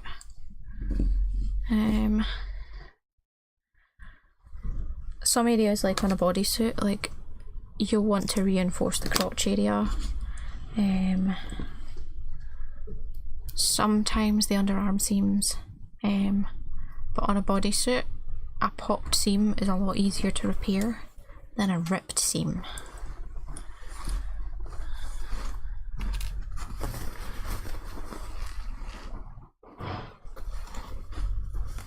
Okay. Alright. So if we're going to feel here, you can see we've got that stitch line. We want this stitch line to be the edge. So I'll unzip this again.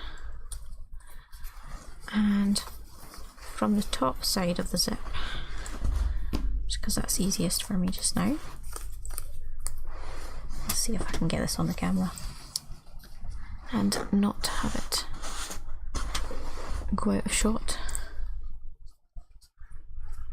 Right, so I'm going to pin this down.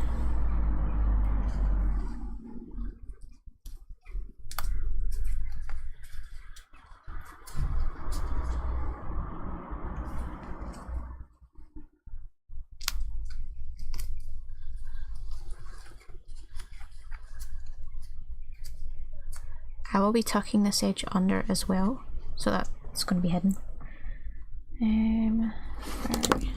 Another pin.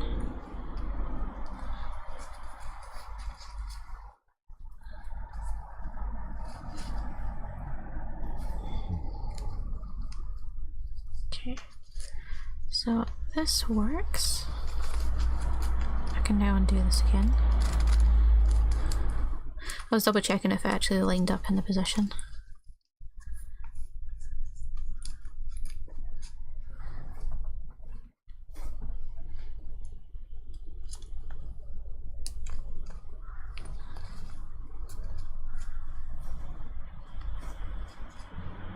Oh, grabbed 2 pins there.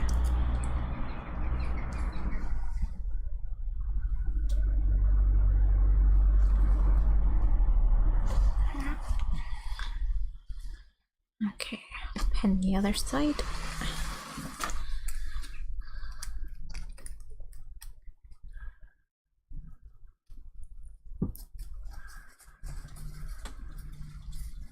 So this is also hand sewn as well in my case. There are some people who machine sew it, but it depends on your dexterity and how close you're willing to put yourself to the stabby pointy machine.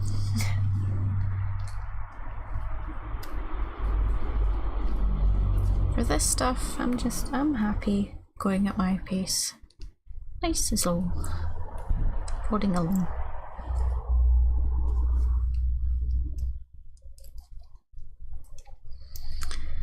Okay.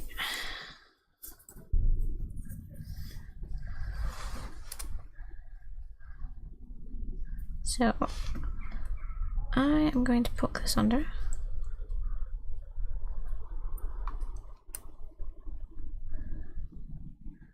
I'm going to hand stitch. I can't do it through all the layers at the plastic side, so I just do it at the fabric bit at that point for the patterned fabric. And I do a wee knot at the corner.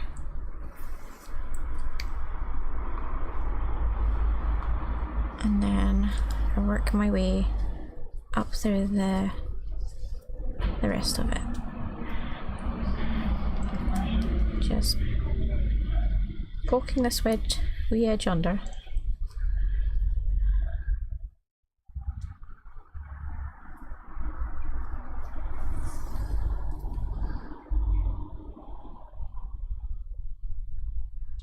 So I just slip stitch.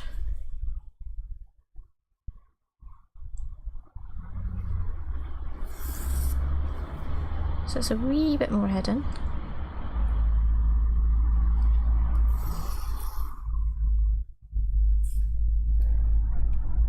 And then when I get beyond that wee plastic tab, I go back to a whip stitch.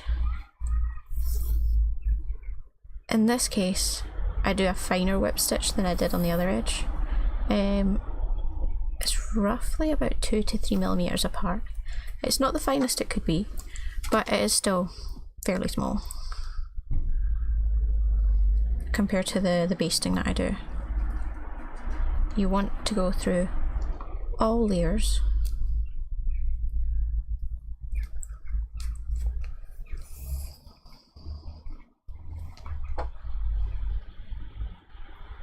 And occasionally you'll want to throw in a knot.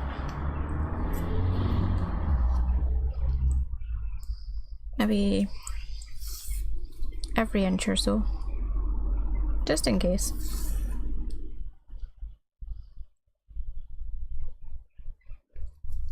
So to actually do a knot that I do, I poke the needle through and then I grab the tail that's still attached to the fabric and wrap that 3 times around the needle and then pull through and pull it down. So it's fairly easy.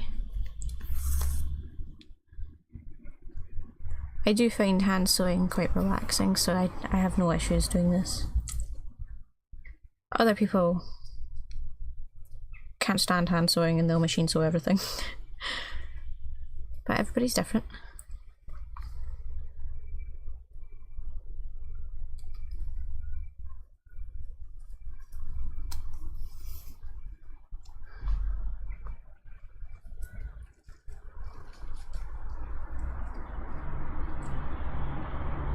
So I adjust this as I go.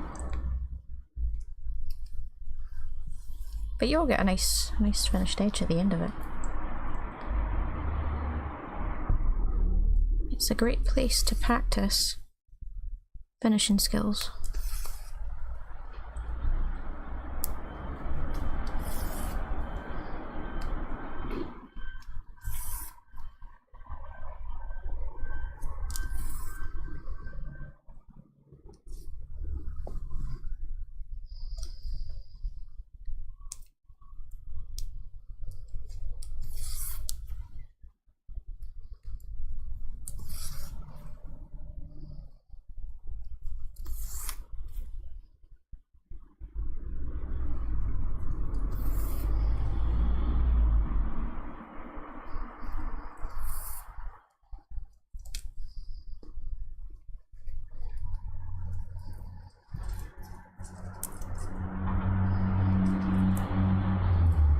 Yep.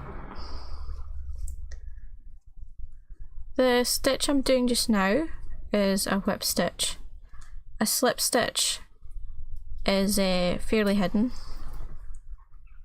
It just involves taking a wee bit from the inside of the seam allowance and then going right through. I'm probably explaining this very very badly. You catch just a tiny wee bit, but because that's just such a small area, I just slip stitch through to the corner. It's just easier for me.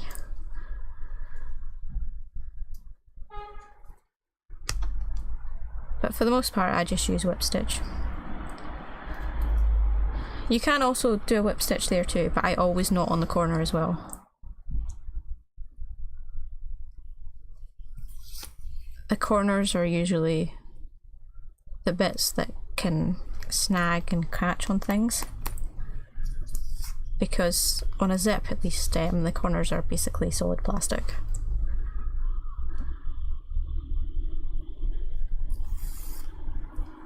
Some people do cover them with a patch.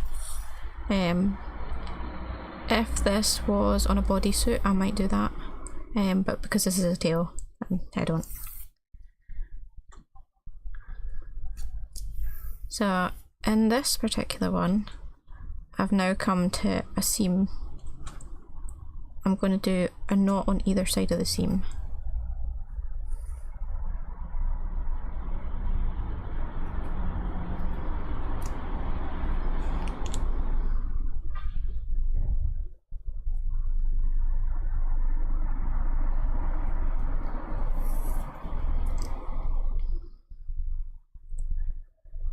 This is just another one of those precautions.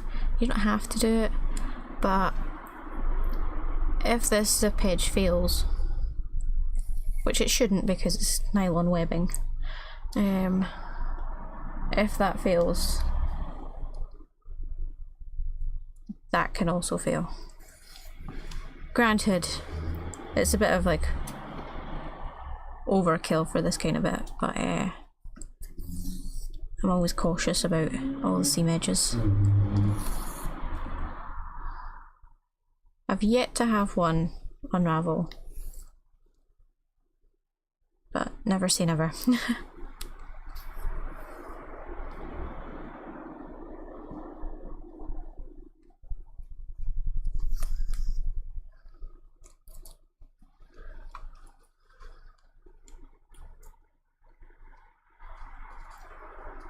When we get to the end of this, where the tape is, we are just going to, well, end where the bias tape is, the coloured print. I'm just going to continue past the edge to the end of the zip tape.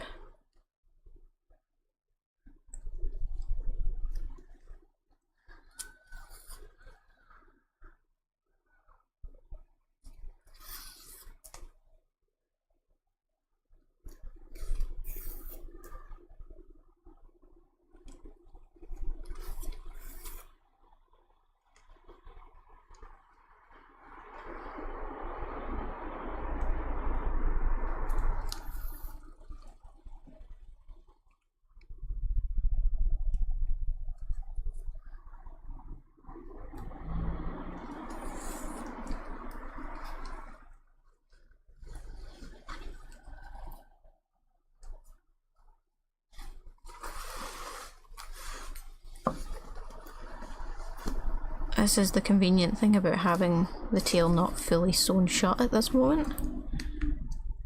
You can reach in and grab bits to get that pinned in place.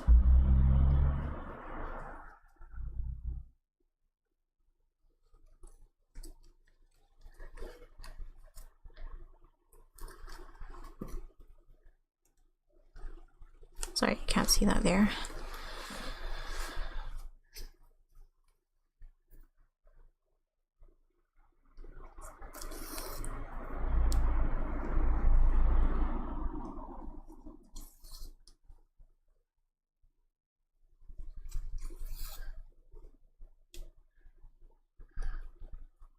So on things like padding, I will just entirely machine sew a zip in, and it will be the most visible thing ever. But it's nice, good and sturdy that way for padding anyway.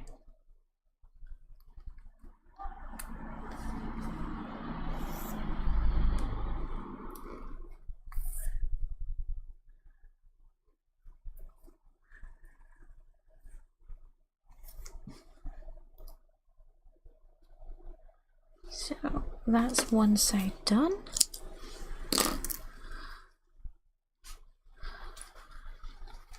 So that's what that looks like. I'm not sure if you can see it or not, but it is done. So now we go on to the other side.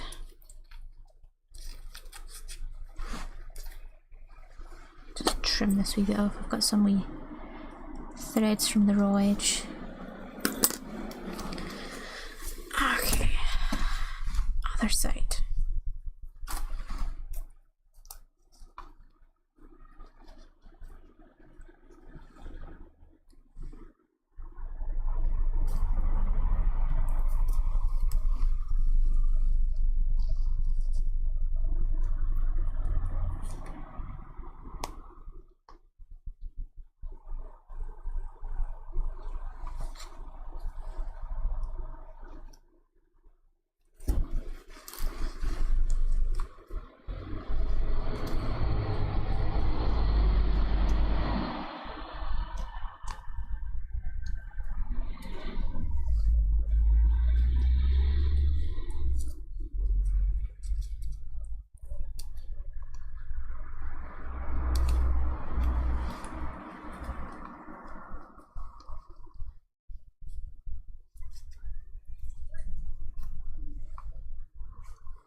Okay, that's that bit.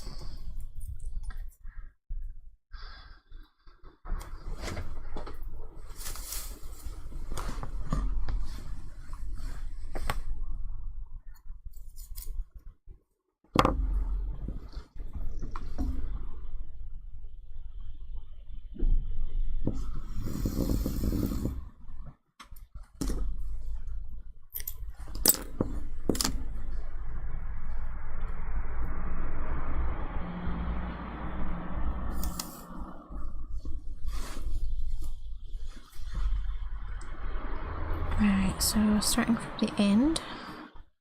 Oh, I suppose this is the top this time.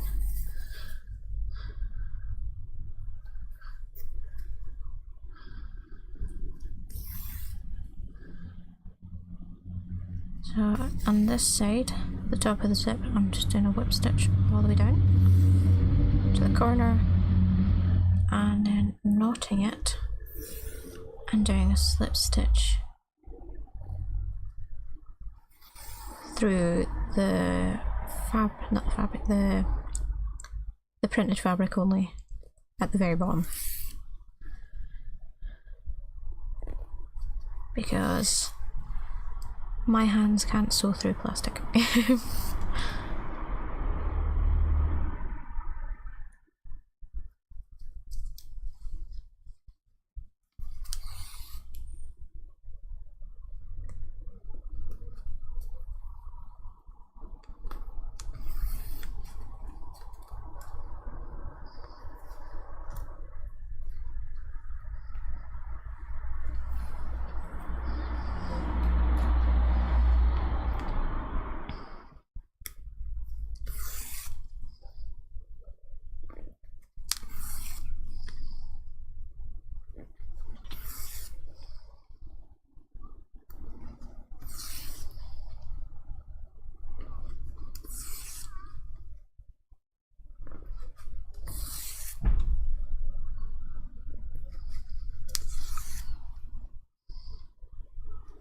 This is actually how I put zippers into bodysuits as well.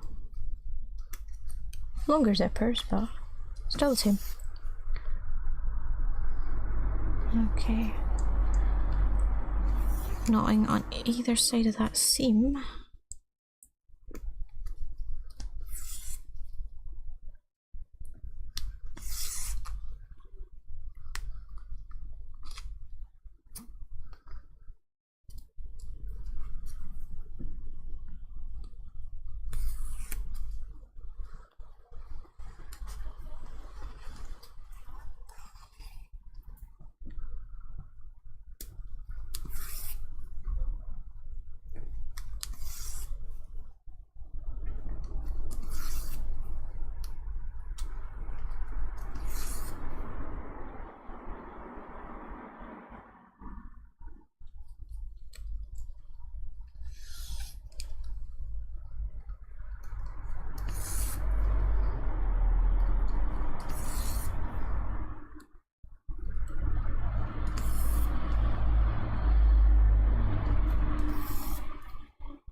Just double checking I don't have another pin line around there.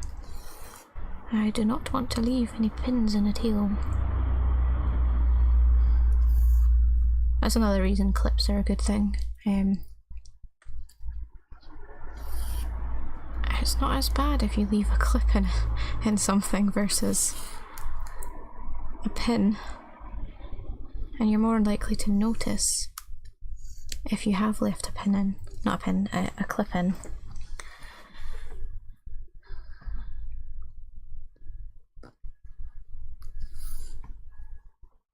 It's also good to do a squeeze test at the end. It's better to jag yourself than to jag somebody else.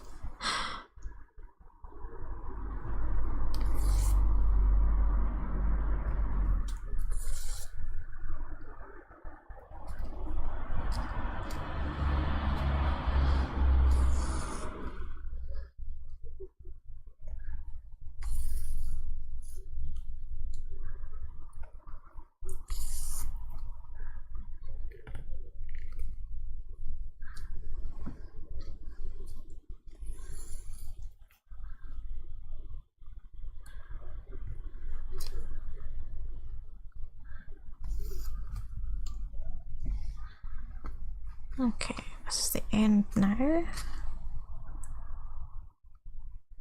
So, because I can't get to go through the plastic, this is going to be difficult to see. I poke this down in the corner of the seam allowance, so it's underneath. So I'm going to go through the fur, and then I'm going to manoeuvre my needle through the patterned fabric.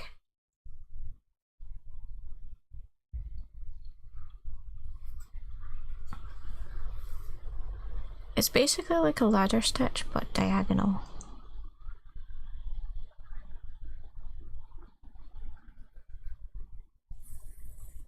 It's just a bit more difficult to do a whip stitch there for me.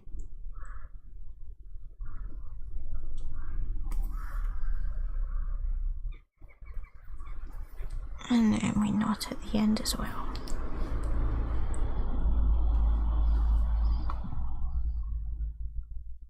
Just gonna give that a second knot actually.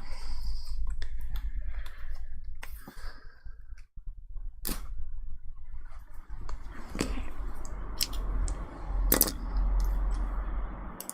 Now that's done, just gonna check on how it lines up on the other side. So you can see the seam stops here, but it continues down. This should hide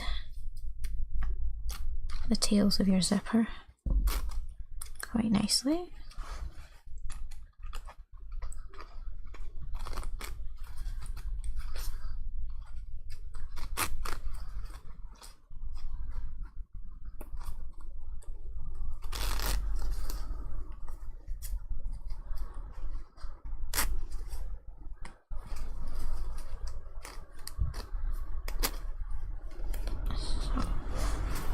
Turn this right way round to double check quickly.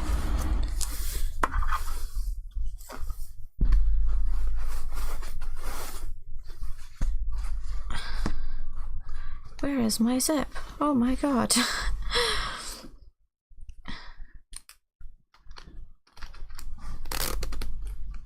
So with that you can poke it up slightly. But that's all nice. And when it's in, you can't see it. It's nice and hidden. You might be able to see the zipper pull, but that's totally fine.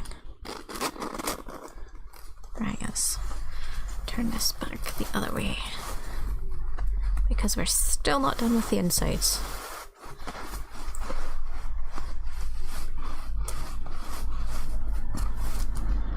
Okay, so now we're going to do the base of the tail.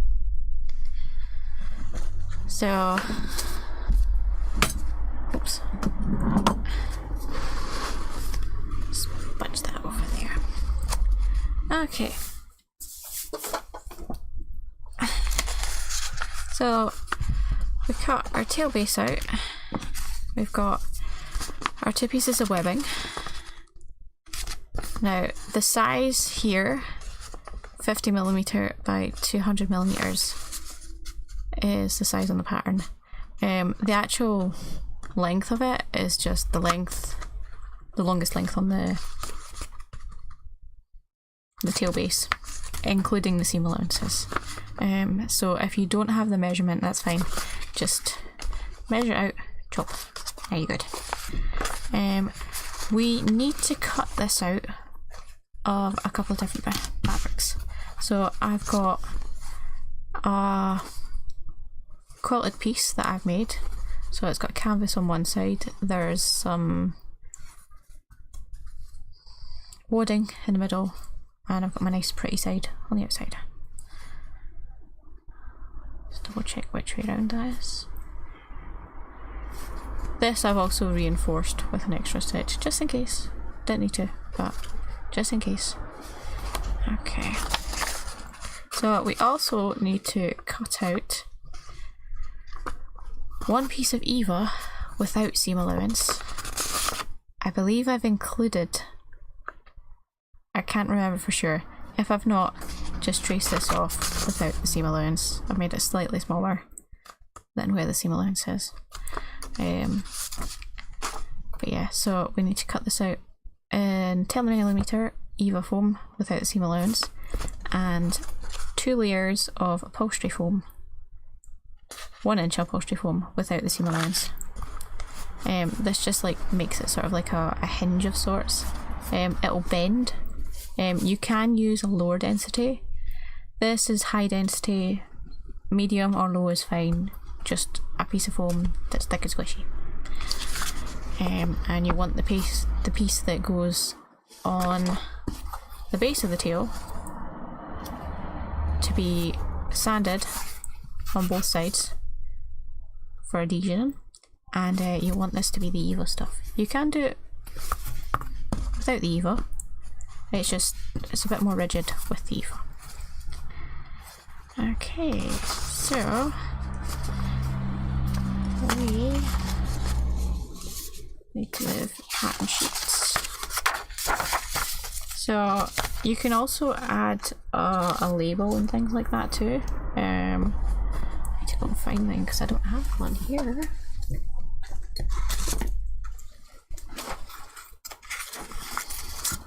Oh, I'm running out.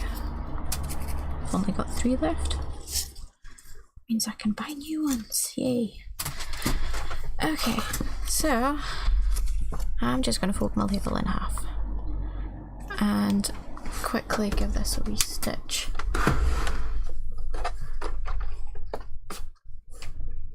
That's right, I took my thread out, didn't I? Yeah, so I'm going to quickly stitch this together, so I don't need to worry about pins for that. If you don't have a label, that's fine, you don't need one.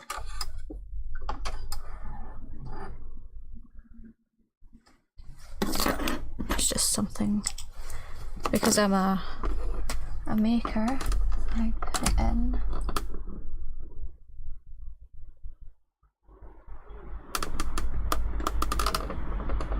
So much thread. Nope. Come on. There we are. So yeah.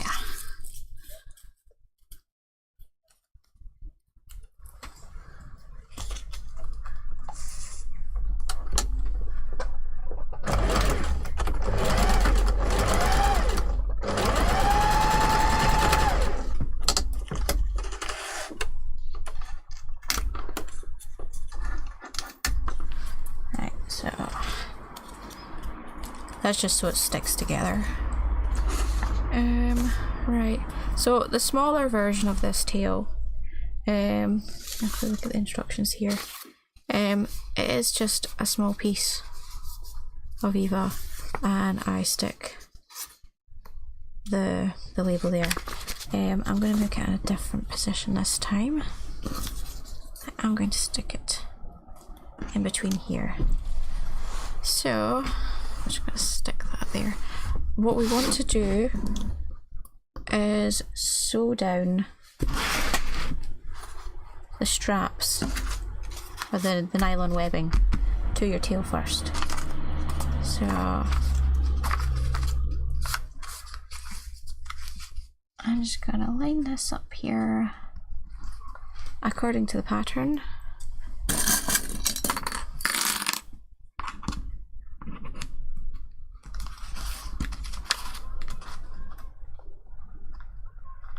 The center line of my quilting is the center line of my actual tail, so that's convenient for me.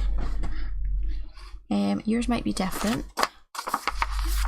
so if it is different, make sure you've actually marked your center lines so that you can do this.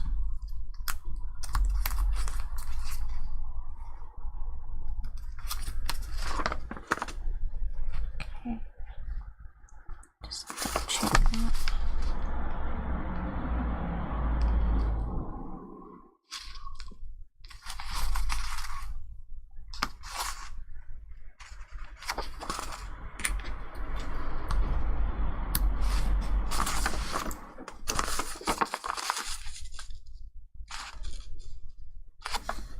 Yeah. Okay. I am going to add a couple pins in here.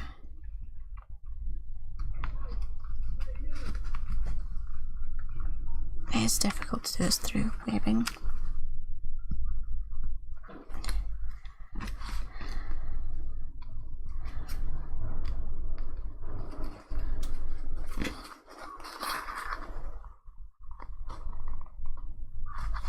Okay, there we are.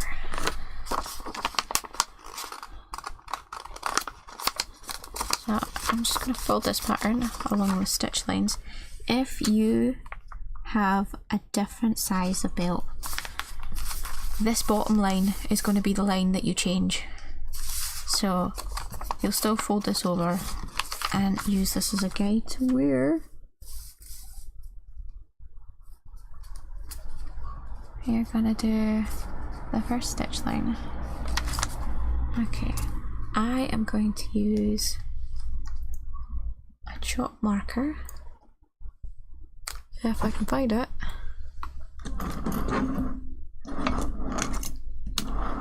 Where have I put it? I've put it somewhere. I've left it in the other room again.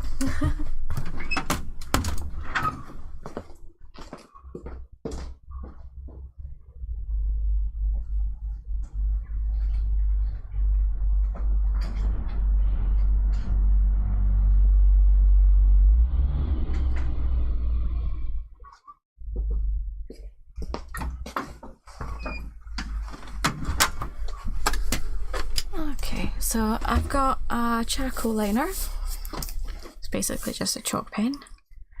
I will use white today. That's what I will use. Okay.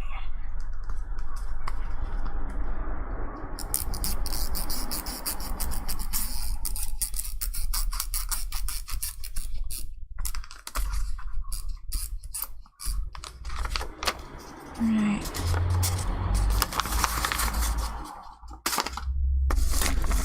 I'm just going to use a ruler for the next one. So when I sew this down,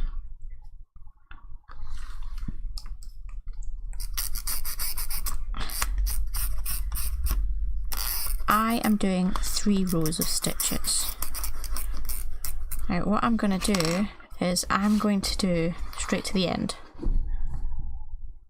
You can do it just on the webbing, but in this case I'm just going to go straight to the end.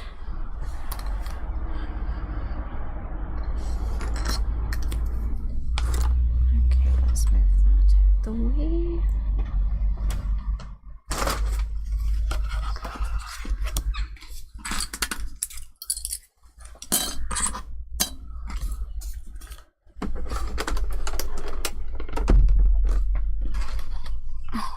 So what I'm going to do as well is I'm going to stitch down the top part of this.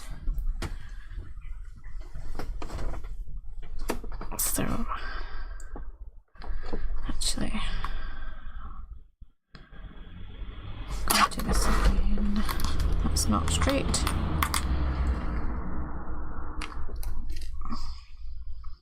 This is why you always double check things before you sew. I'm going to double check that centre line actually.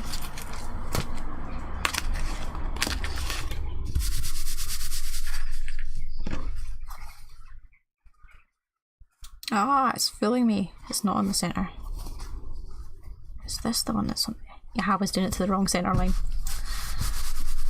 That's why.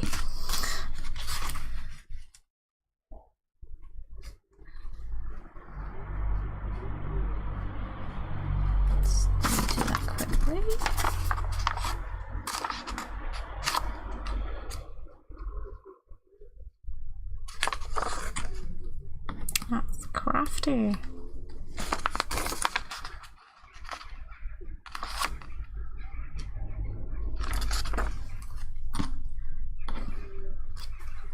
Yeah, I made sure the one of them was definitely on the center, but the other way around it wasn't.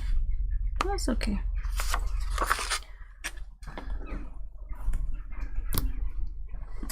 It wouldn't be one of my streams without redoing something.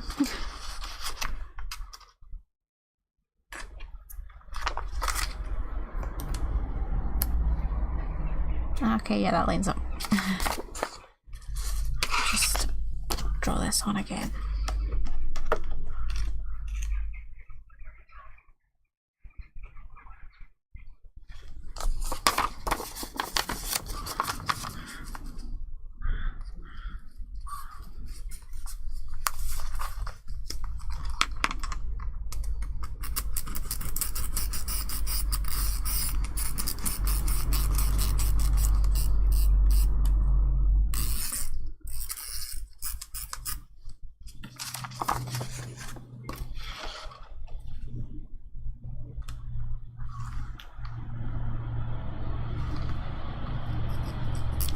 This webbing running the length of the tail is also acting as a reinforcement for the tail too. The small one doesn't need it, but the medium and large do, because they are quite a lot heftier.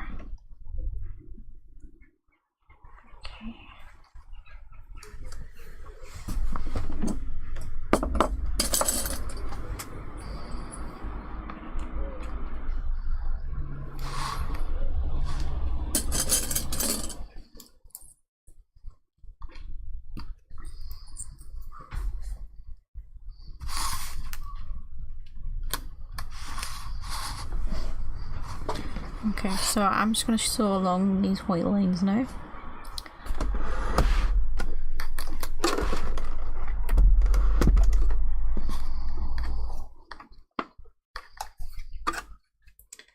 I'm going to do it 3 times.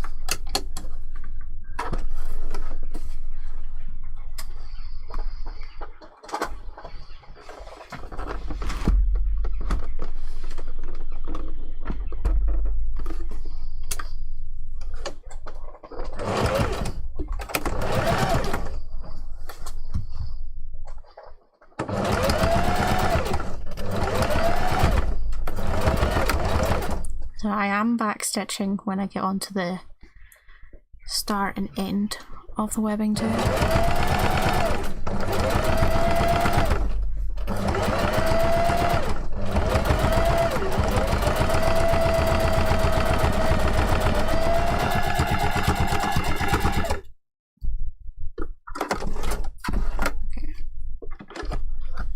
Turn it round, and I am going to sew over the exact same bit that I've just sewn.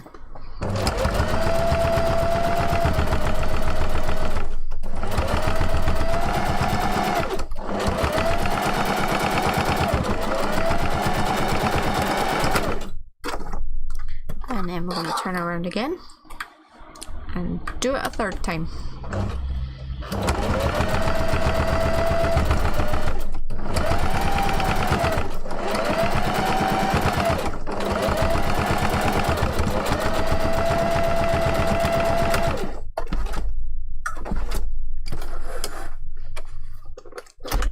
Now we can cut our edges. And now do the exact same with the top line. You might need to remove some of your clips or pins as well as you do this.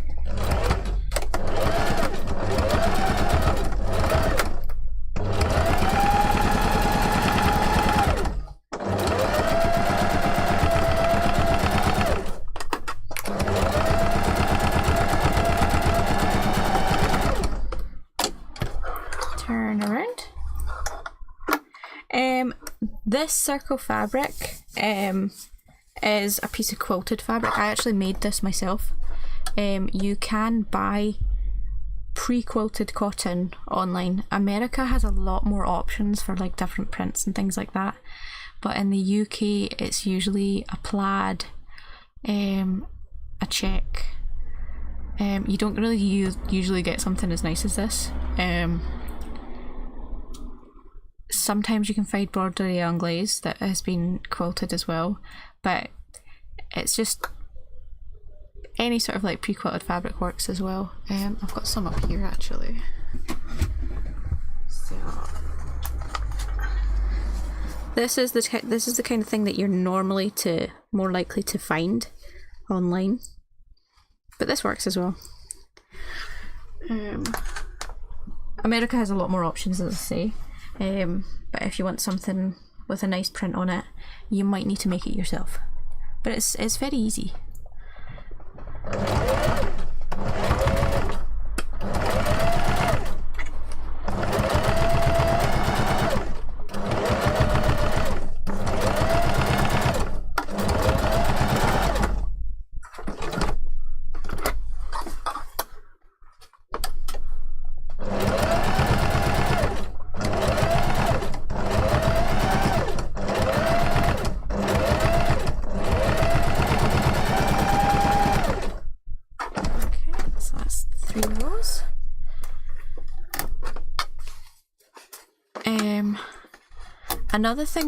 Another kind of quilted fabric that comes up is this thing called spacer fabric. That one does have a wee bit of stretch to it. It's good for if you want to do like padding and things like that. There's also this waterproof quilted fabric that you can get. I don't like to use that, but it is an option as well. It's not as pretty. Now what I'm also going to do is I'm going to sew down the bottom of this webbing as well. I'm actually going to do it around it so I can see where I'm going.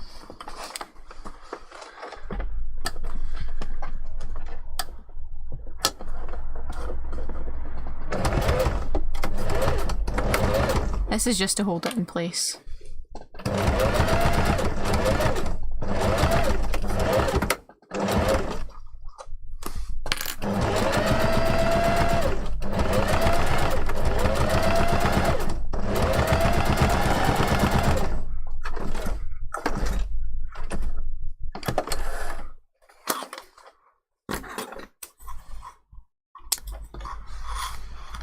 And I'll do it on the top side as well.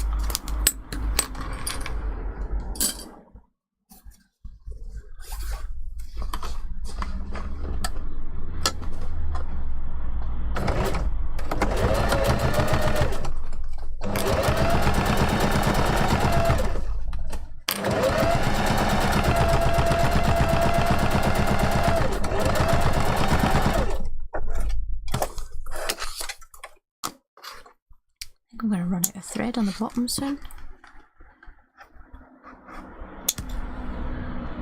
Okay, so that's all nicely neat and sewn. One thing you can do as well is like you can actually use this to like hang other things off of. You don't have to, but it's like it's an option.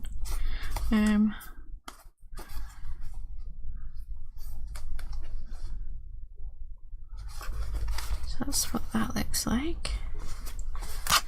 Okay, next we have a little bit of hand basting to do.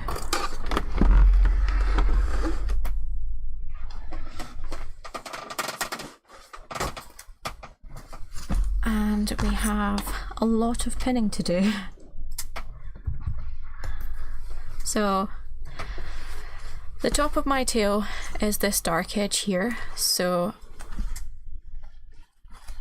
I'm going to open it like this, and what we need to do is we need to line the center line, that's the one in the middle, with the center. Now I've got lines here that I've marked so I can see it. I need to pin that on each side. Actually, I'm going to trim this off so I don't need to worry about that. And I can still pin around it.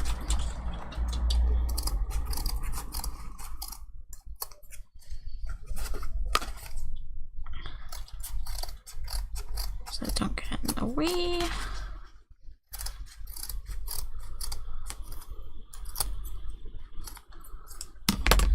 So we are. Right. So in the center of the tail base to the center of the tail at the top and the bottom.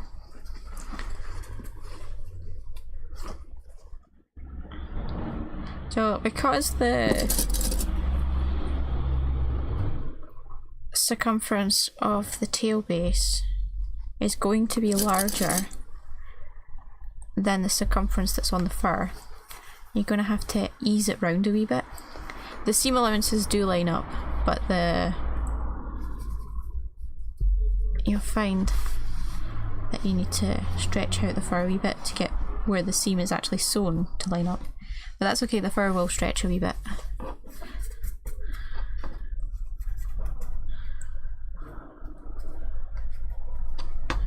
So I'm just going to throw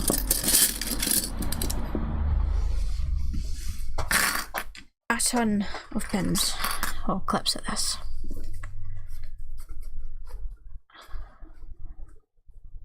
So on this particular one, this line of my stitching on the pre-quilt actually lines up to the marking, so I'm going to use that on the other side as a guide for myself.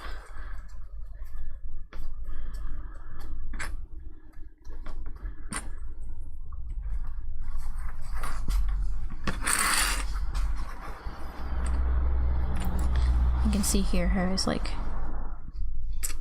it's a different length, but we'll just stretch the edge of this out when we actually sew this, it'll be where it's meant to be.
To do a few more pins.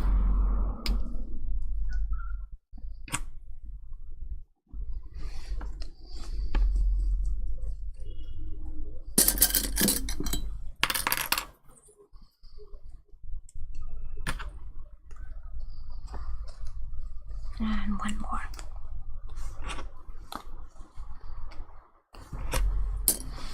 Okay, so this is a bit hefty. It can be a bit cumbersome to maneuver this through your sewing machine. One thing you can do is yeah, you might need a few more pins. I think this is a lot of like 500. I think it's something like that. But yeah, like you'll lose them. They keep going missing. Yeah, so what I'm going to do is I'm going to quickly baste round this. You can do that by machine, you can do it by hand. I usually find it easier to do it by hand. So I'm just going to do that quickly. This basting is not going to be taken out. So, although it doesn't need to be neat, I am using a much stronger thread for this. This is an upholstery thread called M27 from Gutermann. It's basically 2 to 3 times the thickness of regular sewing thread. I've gotten rope burns from this thread before. I stupidly tried to break it like I would a normal thread to snap it. It did not snap. It was not fun. So yeah, what I'm going to do is I'm not going to do it. Yeah, M27 from Gutermann. I don't know if you can get it in America. I got it on eBay, but it's really strong. Some people use this in their sewing machines, and I don't know how they get their machine to cooperate with that. Mine does not. But yeah, so I do a double layer of this, and I'll do a loose basting stitch, just a running stitch,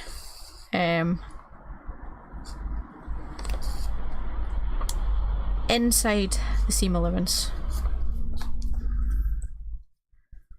I'm not sure if you can see this actually, of just how thick this is.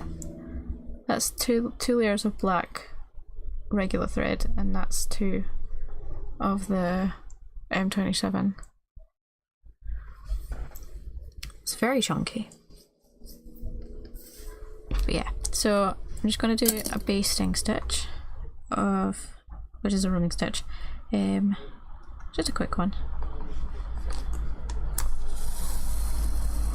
Every few stitches I'm just going to do a back stitch. So in a case here, you just pull back and go back through the stitch you've just been through.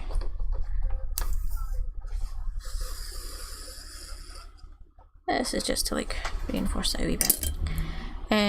But yeah, this stitch is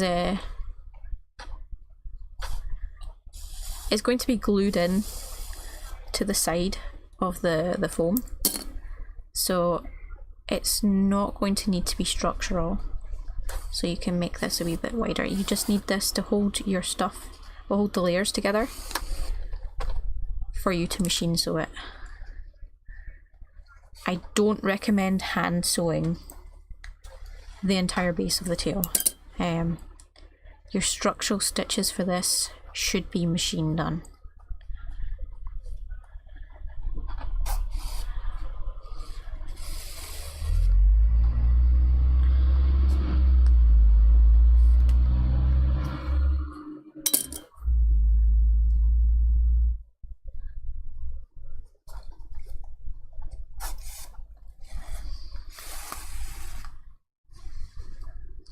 Another back stitch.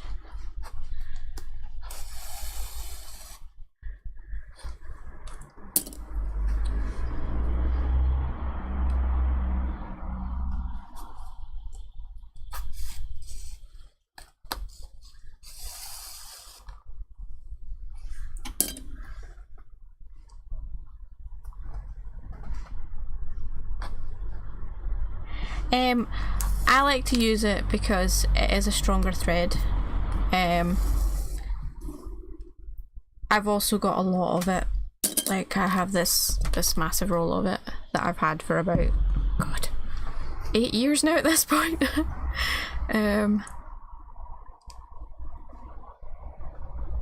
For things like joining the hood of a head to the face, I'll use this fabric, not the fabric, this thread. While it's not structural and that it will be glued, it is still good to have a strong thread for it.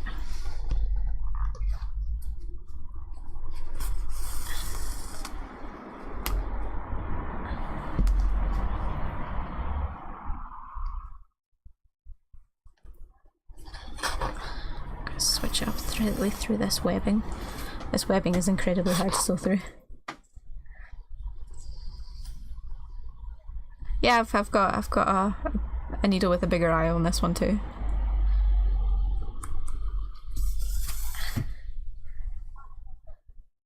But yeah, this kind of thing is like good to have on hand for when you need stronger thread.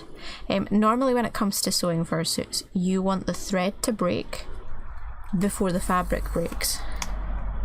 But because this is glued in place, that should not be an issue.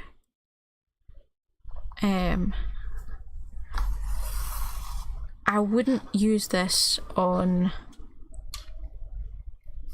bodysuits. I know some people do, but for me, I've had this thread rip through fabric before. I've got rope burns from trying to snap it like I would a normal thread. It is chunky. But the areas I do use this on is to baste round here. I use it to sew the paw pads to fingers on my hands. I also use it round the perimeter of a hood to sew the face fur to the hood fabric.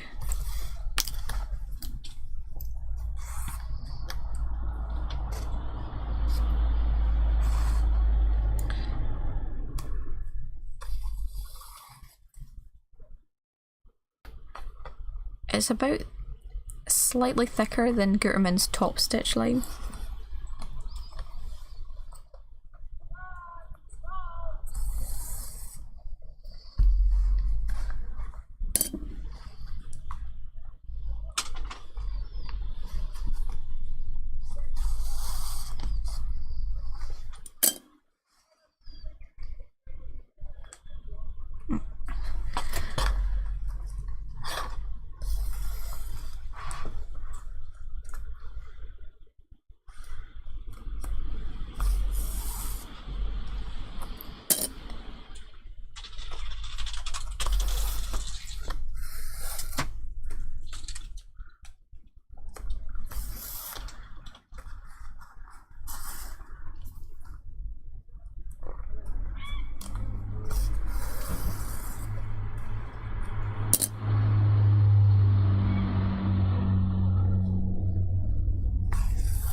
This actually wants to go through here.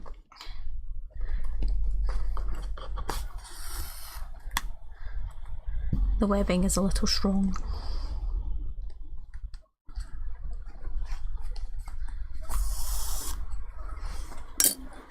But you also want your webbing to run into the seam too, as that is structural.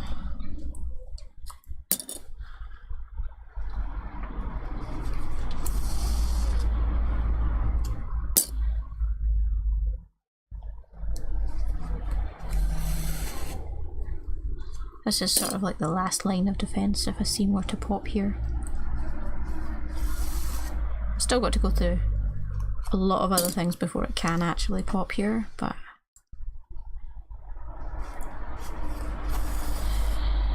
better safe than sorry.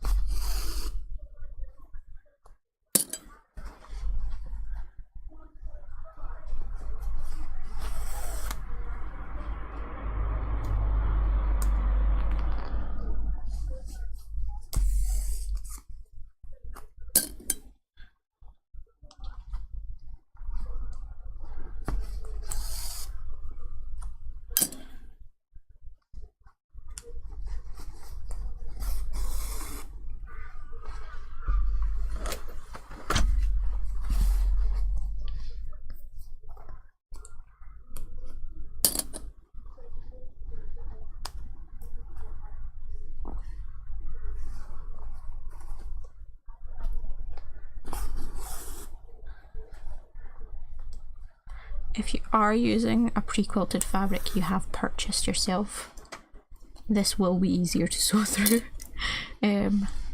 I've just used a really thick canvas to back this with, so it's a wee bit tougher.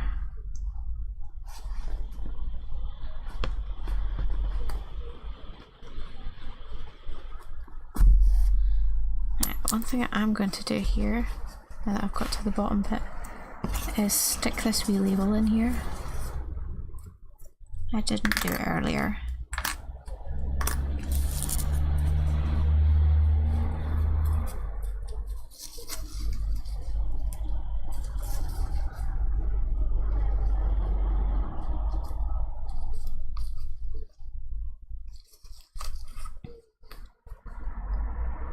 This will also hold this in place.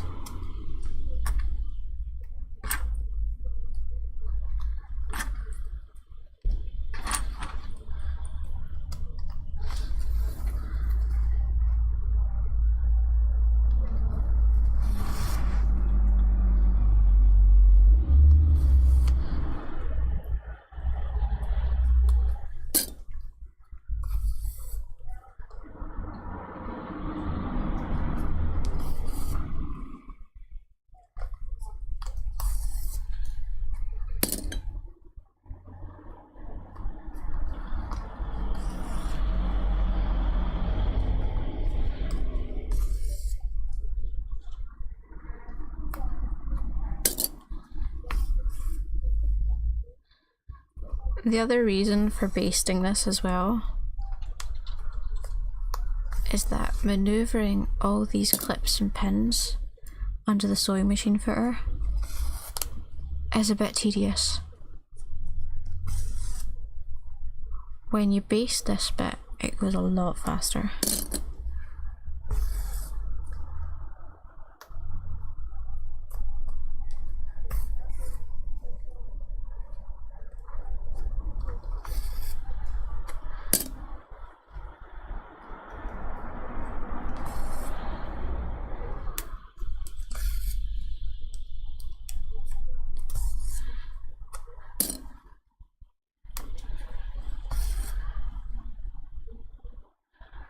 We are almost at the edge.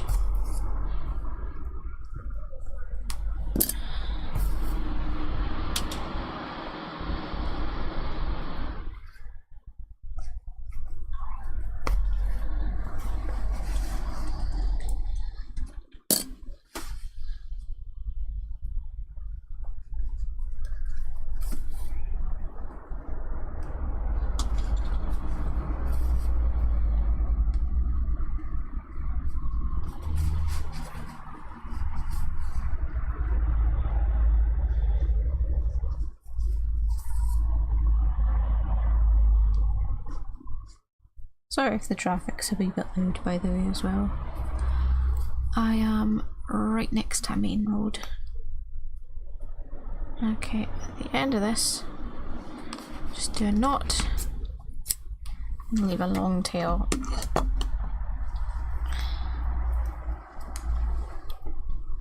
So it should look something like that after you have finished basting it.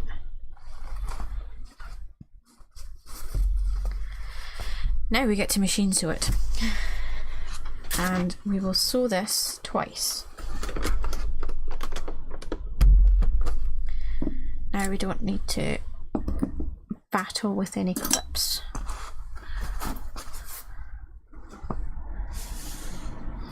Just clear some space here. Okay. So the way you're going to put this on your machine is you are going to put this flat bit down.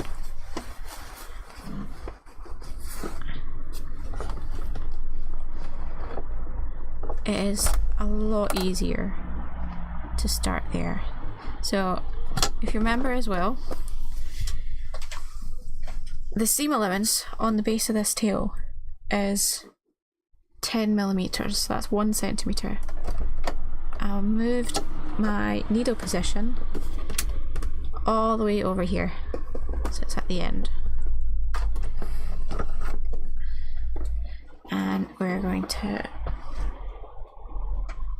just do the same straight stitch that we've been doing on the sewing machine, or running stitch, and we're going to go around once, and then we're going to leave our footer down. We're not going to remove our work from the machine. We're going to pivot a wee bit into the seam slightly, into the seam allowance, and then go round again. Okay. So this is technically the second row of stitching we've done on the tail base.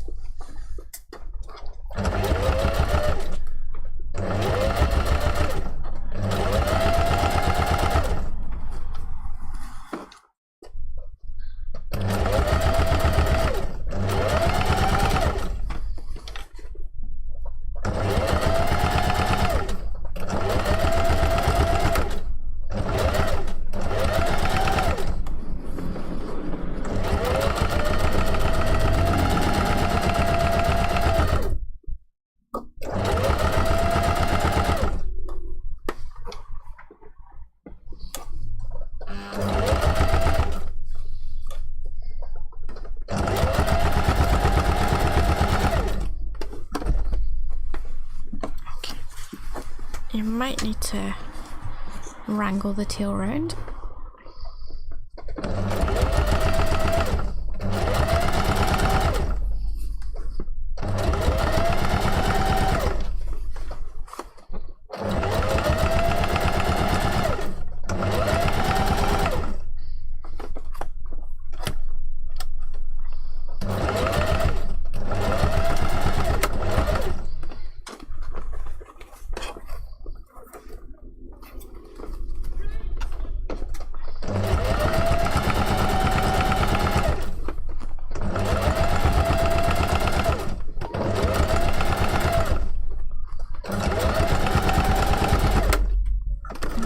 that's the end of the first.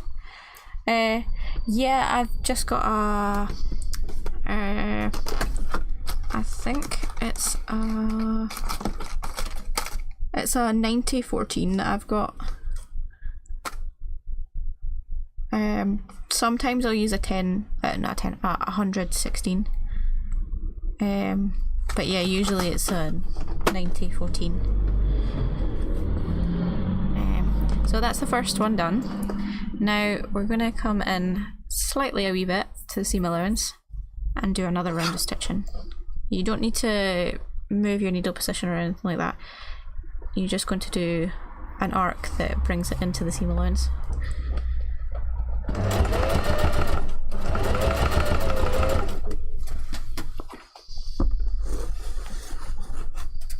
I'm gonna go around again.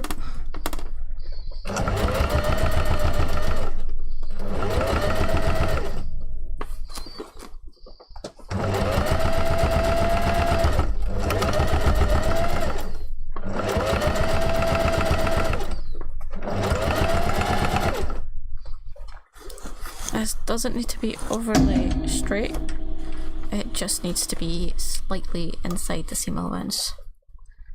What I'm going to do actually is move my needle position over so I can see that better.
Yeah, 90-14.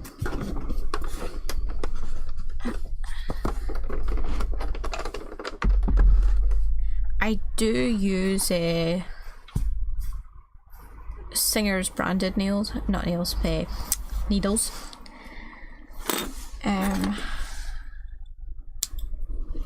You can use generics if you want, to be honest. Okay, so we have a lot of rows now. So ignoring these two, so we've got the basting stitch, the first stitch that we did, and then the second stitch. So that's not coming out of there.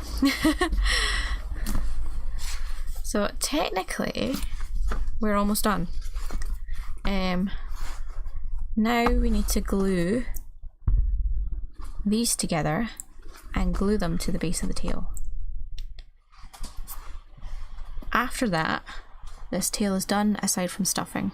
But if you didn't have a zip sewn in here, you would still need to ladder stitch this edge shut. Okay.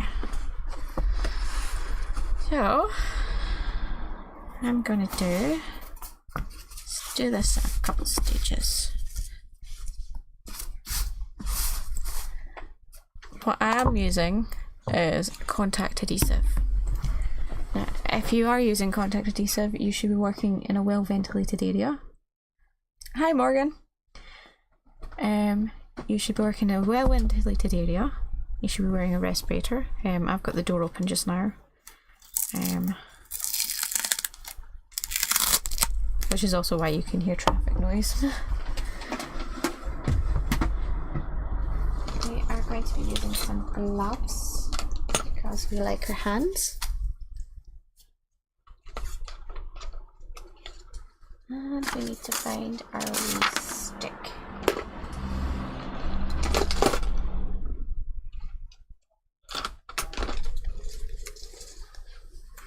There we are. They're in here. Nope, they are not in there. Where did I put them?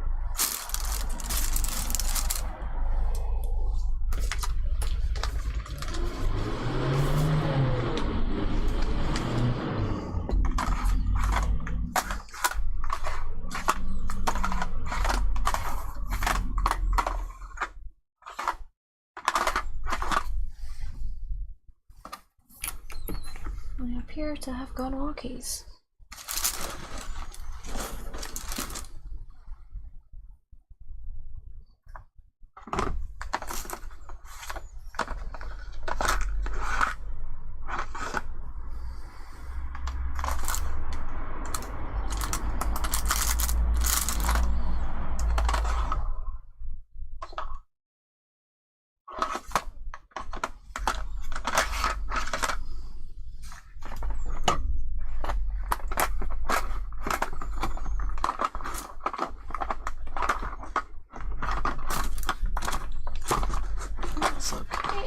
We shall just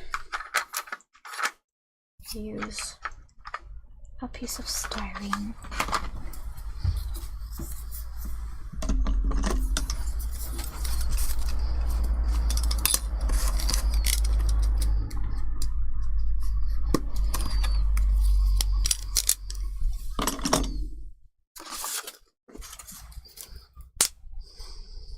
Sorry if that was a wee bit loud.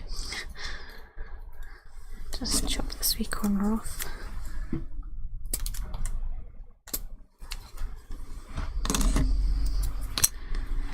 So,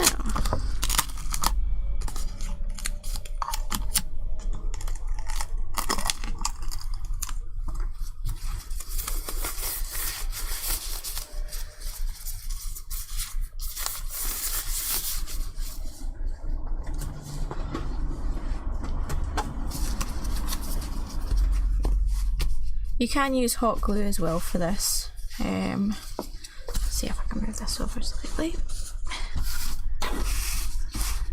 Yeah, you can use hot glue. I just prefer contact adhesive.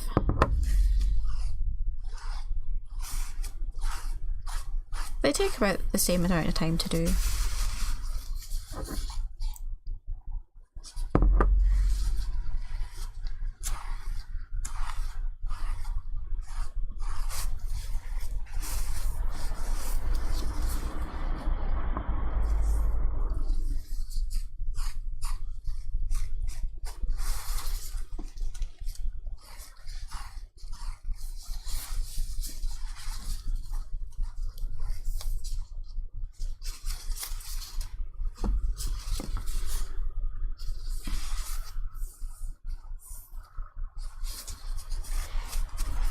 So with contact adhesive, you need to coat both sides, leave it to dry, and then stick it together. The one thing that does take a wee bit of time is waiting for it to dry.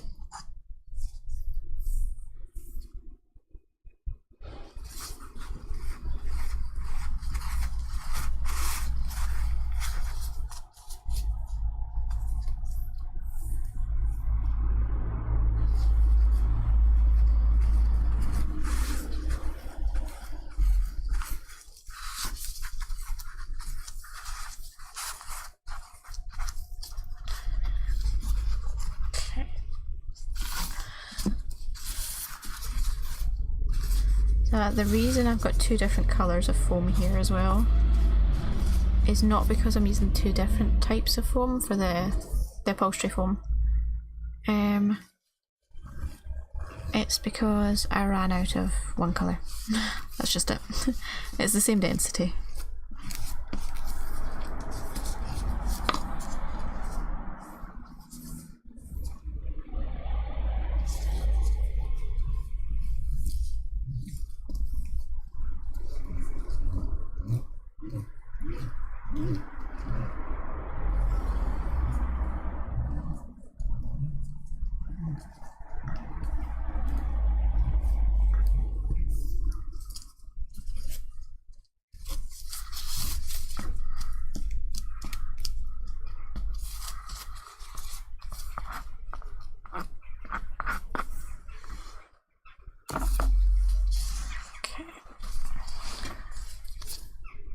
So you want to be careful with the base fabric that you don't use too much when it comes to contact adhesive or hot glue. If you're not careful, you can actually bleed glue through the other side of the fabric. It's less of a chance with pre-quilted fabric, well, with quilted fabric, which is why I use it.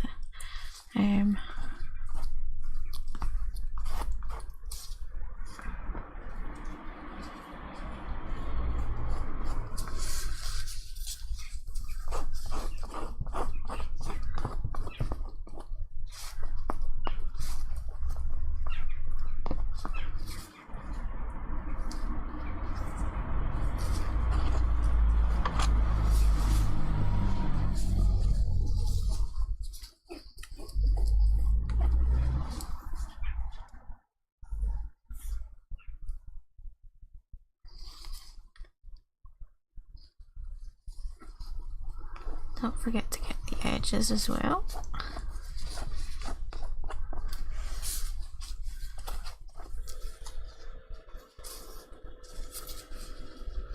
Depending on the brand you've got as well, it'll take a different amount of time to dry.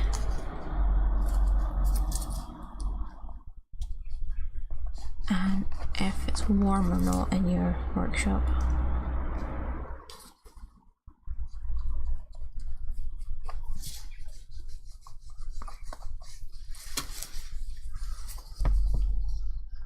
As I say, you can use hot glue as well.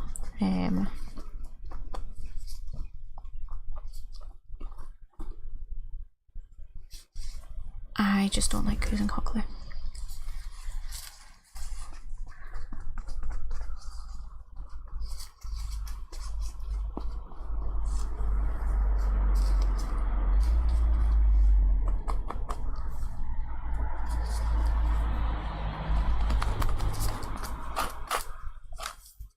Right, I'm not finished with this yet. So I'm just going to close it off a wee bit.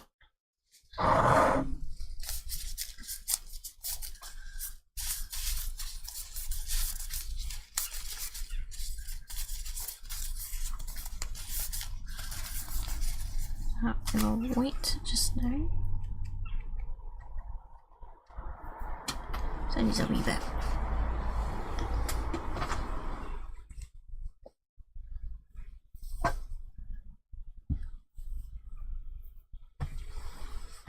So after this, we get to stuff the tail.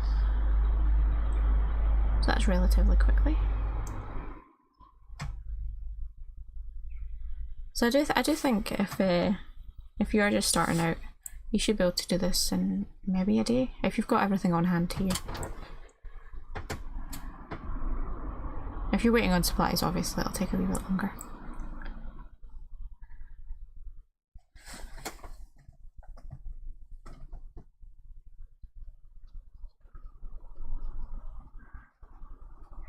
Just a wee bit longer.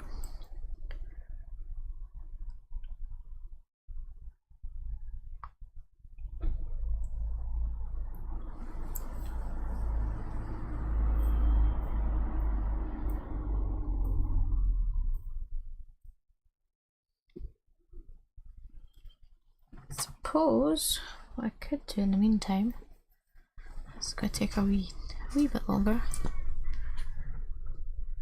I could have a wee doodle and see what I think the head for this is going to look like. Oh, sorry.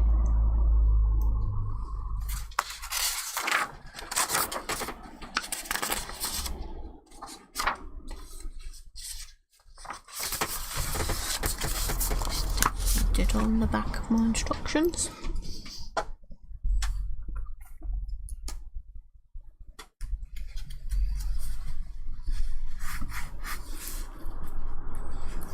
Going to take a wee bit longer.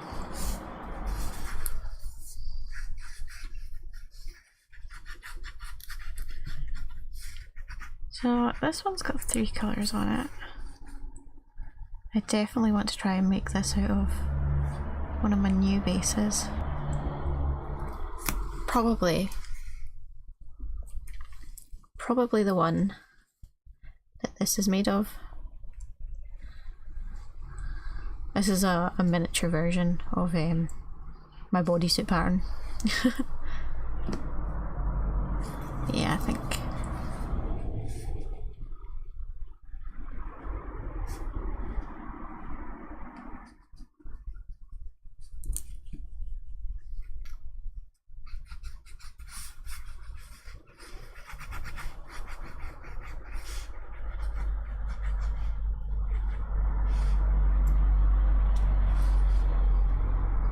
Nice and fluffy.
Maybe a cross fox kind of colour would be cute for this.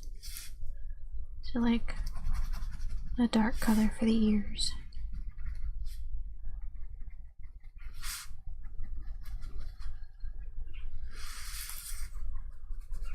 And the grey. And a dark colour for eye spots.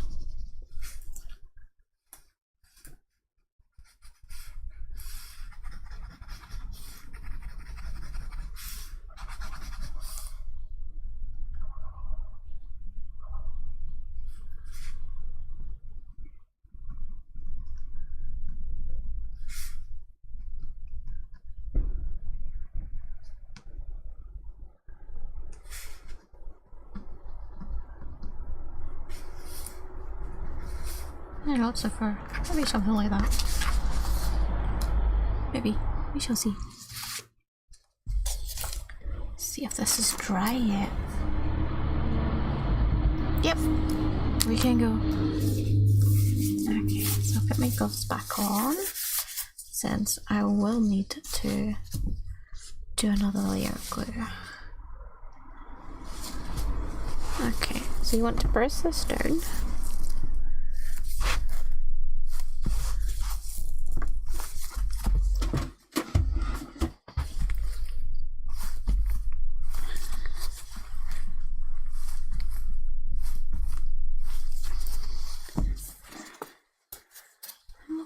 Base layer down too.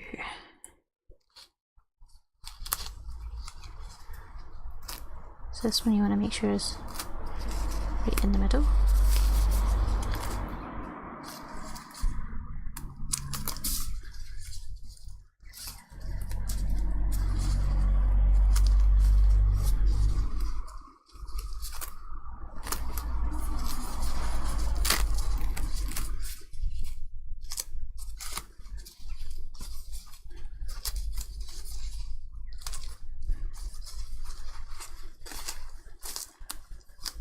I will take this off to reach on the inside.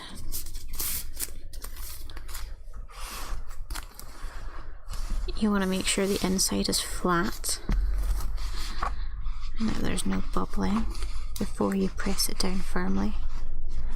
That's something you'll have to do by feeling it.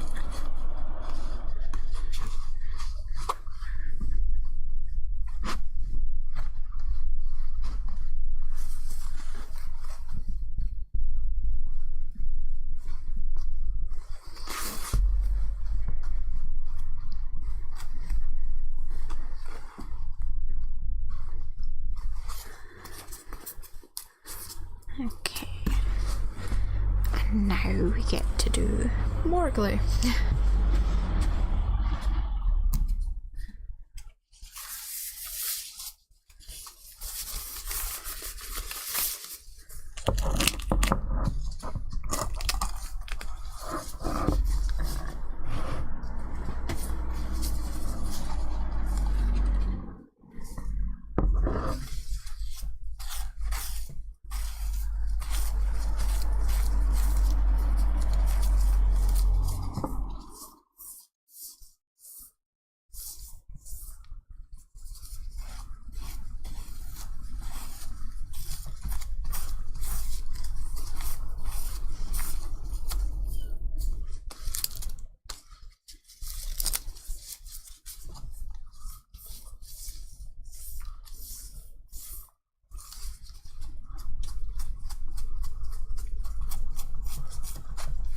One thing you need to remember with this next layer is we need to put glue on the sides as well.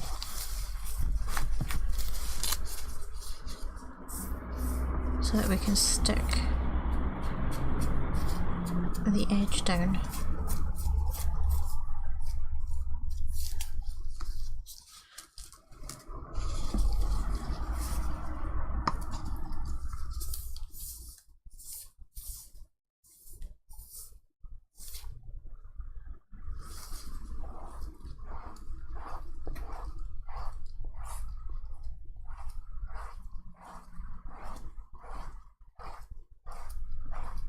If you find your EVA isn't sticking, what you can do is you can do a layer of glue on the EVA, let it dry, and then go back and do another layer.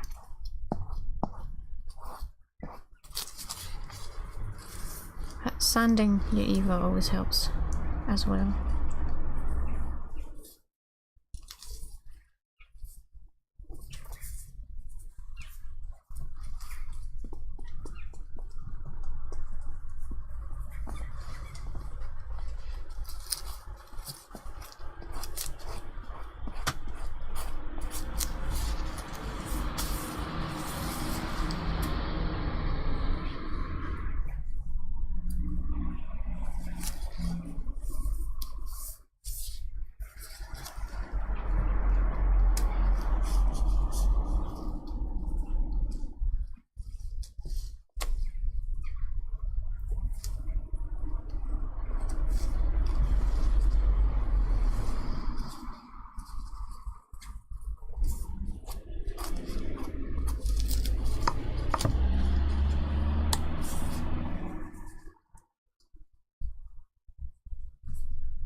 We can put our glue away.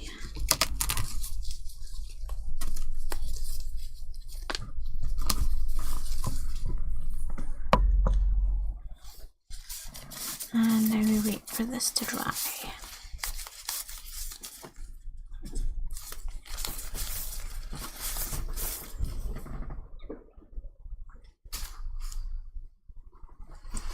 Stick that to the side. So, lovely doodle again.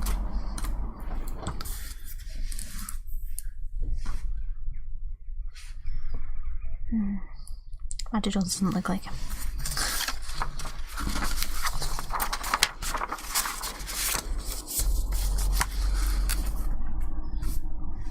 So, let's see.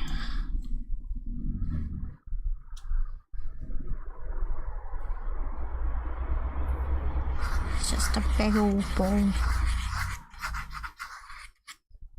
with massive eyes.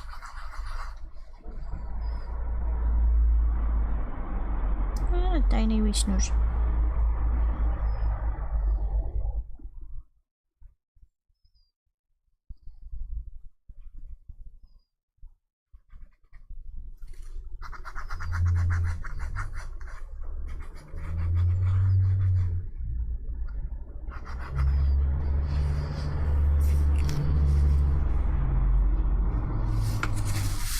Let's spread this over so you can actually see.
I think this should be the dark color, and the ears should be darker. The Himalayan stone is the name of the darkest color of this fur. It's like that dark brown color. It's from Swincraft 2 on eBay. Yeah, I think I should have grey on the face. Maybe just some airbrush shadows here. Yeah.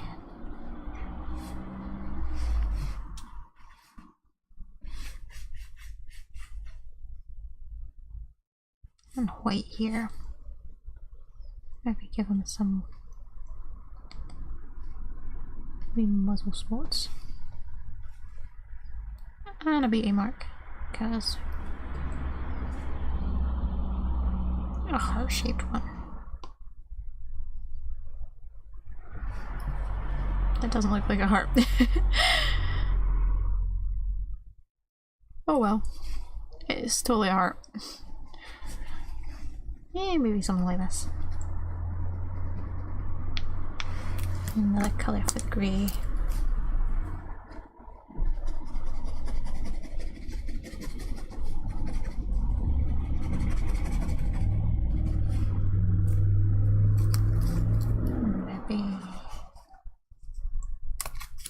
Maybe some grey here.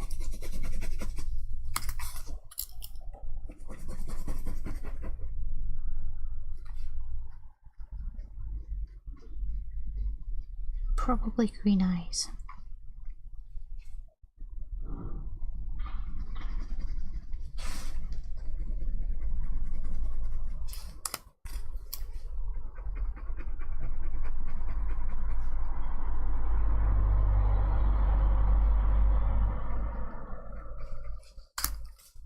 I like green eyes. I do green eyes a lot.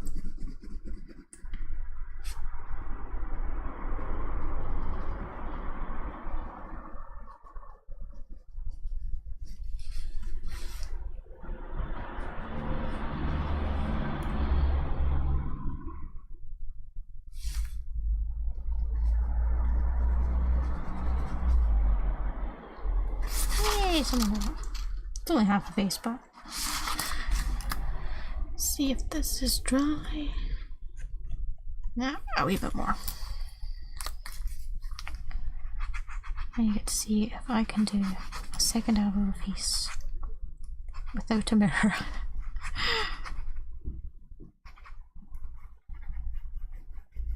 I'm not good at symmetry on drawings.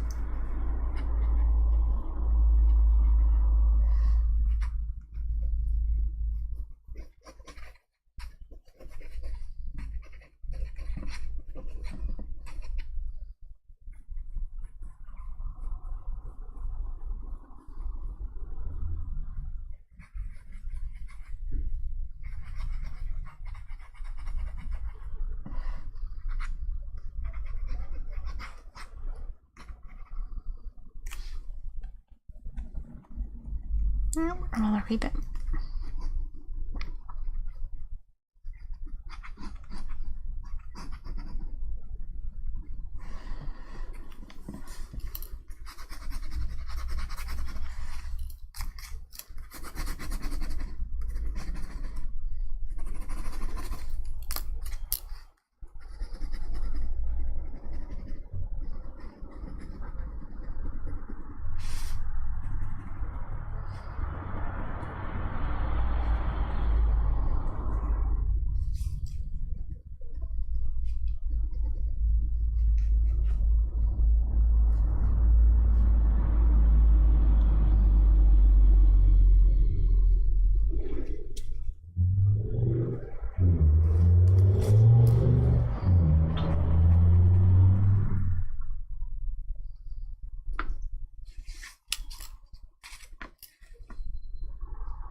Not sure how I feel about the muzzle mods.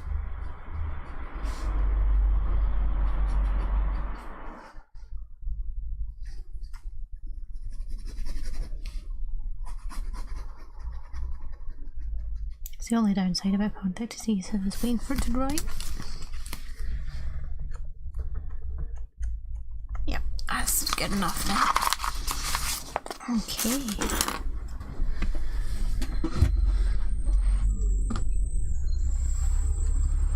So now we just push them together.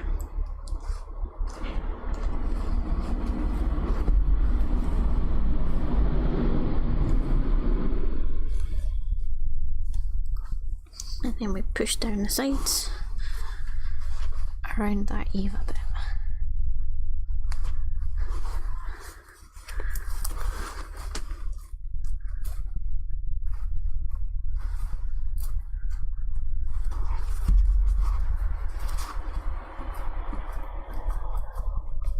Make sure you firmly push it down.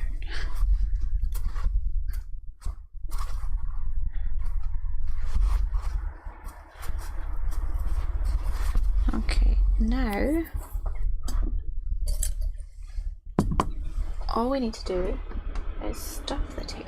So I'm just going to move this sewing machine further out of the way.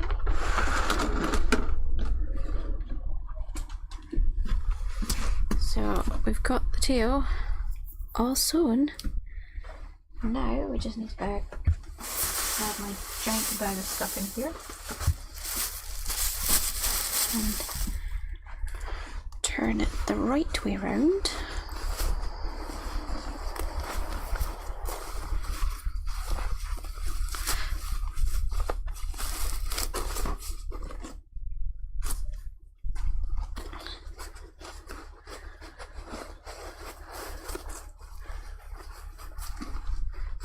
So before you actually use a tail that's got a base that's been put together with contact adhesive, you want to leave that glue to fully cure.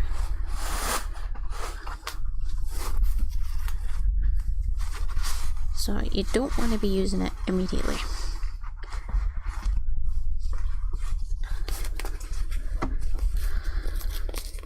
So that's what the base of the tail looks like. So lips to go through, tail, here we label, job's a good one. But yeah, so now we get to stuff it.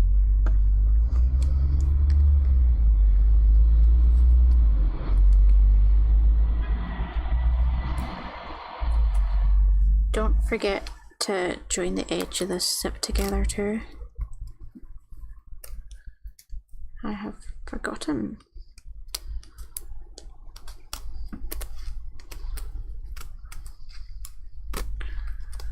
Okay.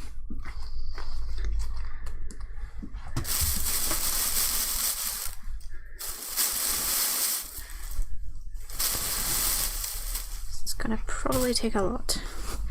When it comes to actually the amount of stuffing that you use, it depends. If you want a rigid tail, use a lot of stuffing. It will also make it heavy though. if you want a flexible tail, you are going to want to use less stuffing, but you still want the tail to hold its shape. So I'm putting a wee bit of stuffing between the foam layer and the fur here. It's not a lot, but it's just a tiny wee bit.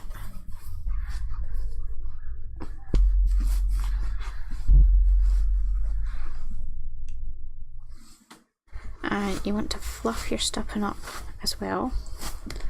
This is another good thing about having a zip on it. If your stuffing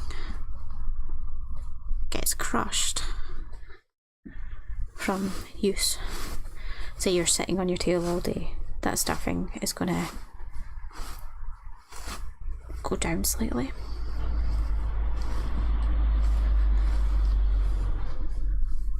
You can always open the tail up and re-fluff that stuffing.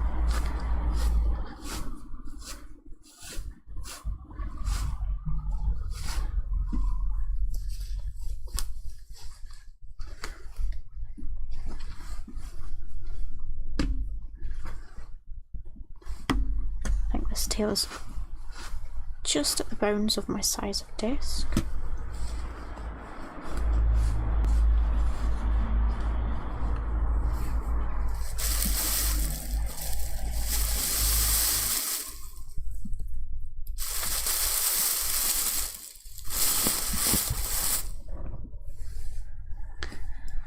So if you've got a couple of different types of stuffing, mix them together.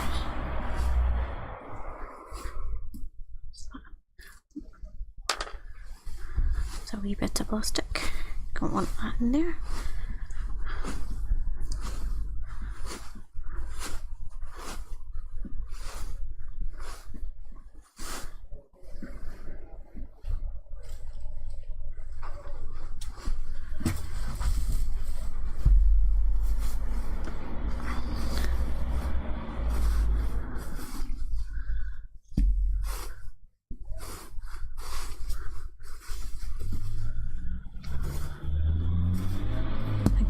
I need some more stuffing. I might have underestimated just how big this tail is.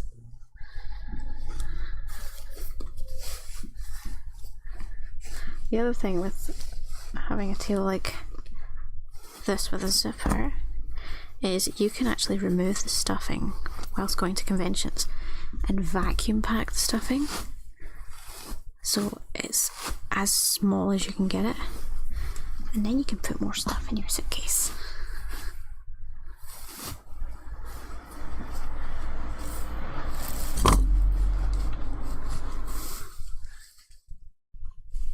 Yep, need more stuffing.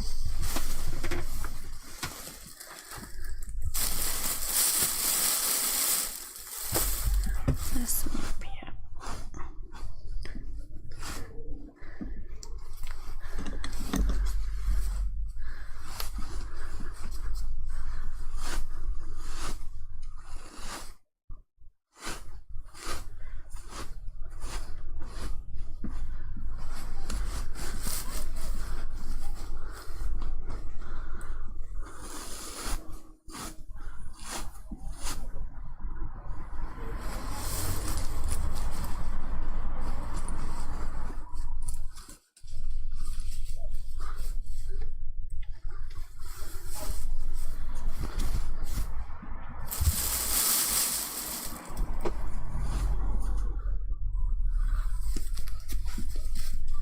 I think this might be it.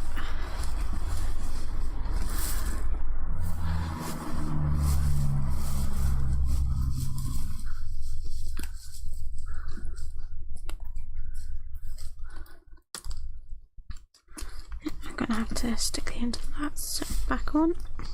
It popped off while I was stuffing.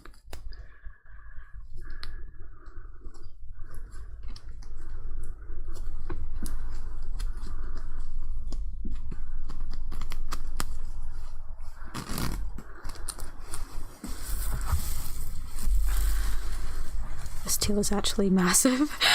I didn't think it was going to be this big, but here we are.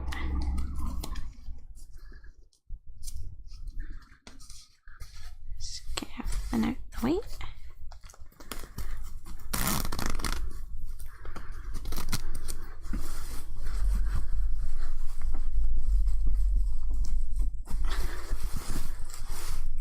I don't think I'm going to be able to show this, but where the zip is hidden. Let's see if I can move some stuff out the way. Let's see if I can get this back a bit. This tail is quite literally massive. This is off the floor, it's to my hip. But you should be able to see. I think this might need a wee bit more stuffing, but I can always add some more on. But yeah, so it's nice and squishy. Let's see. It's got good movement. But yeah, that is how you sew a giant ass tail together. But I shall end the stream for now today since the tail is sewn. But yeah, so you can't really see where the zip is sewn. Let's see. You can feel it and you can think it, but as soon as that's brushed over, you can't see it. Lovely. Thanks for coming to watch, guys. I'll be streaming paws next. Maybe this week, maybe on Monday. We shall see. But yeah, thanks very much for watching.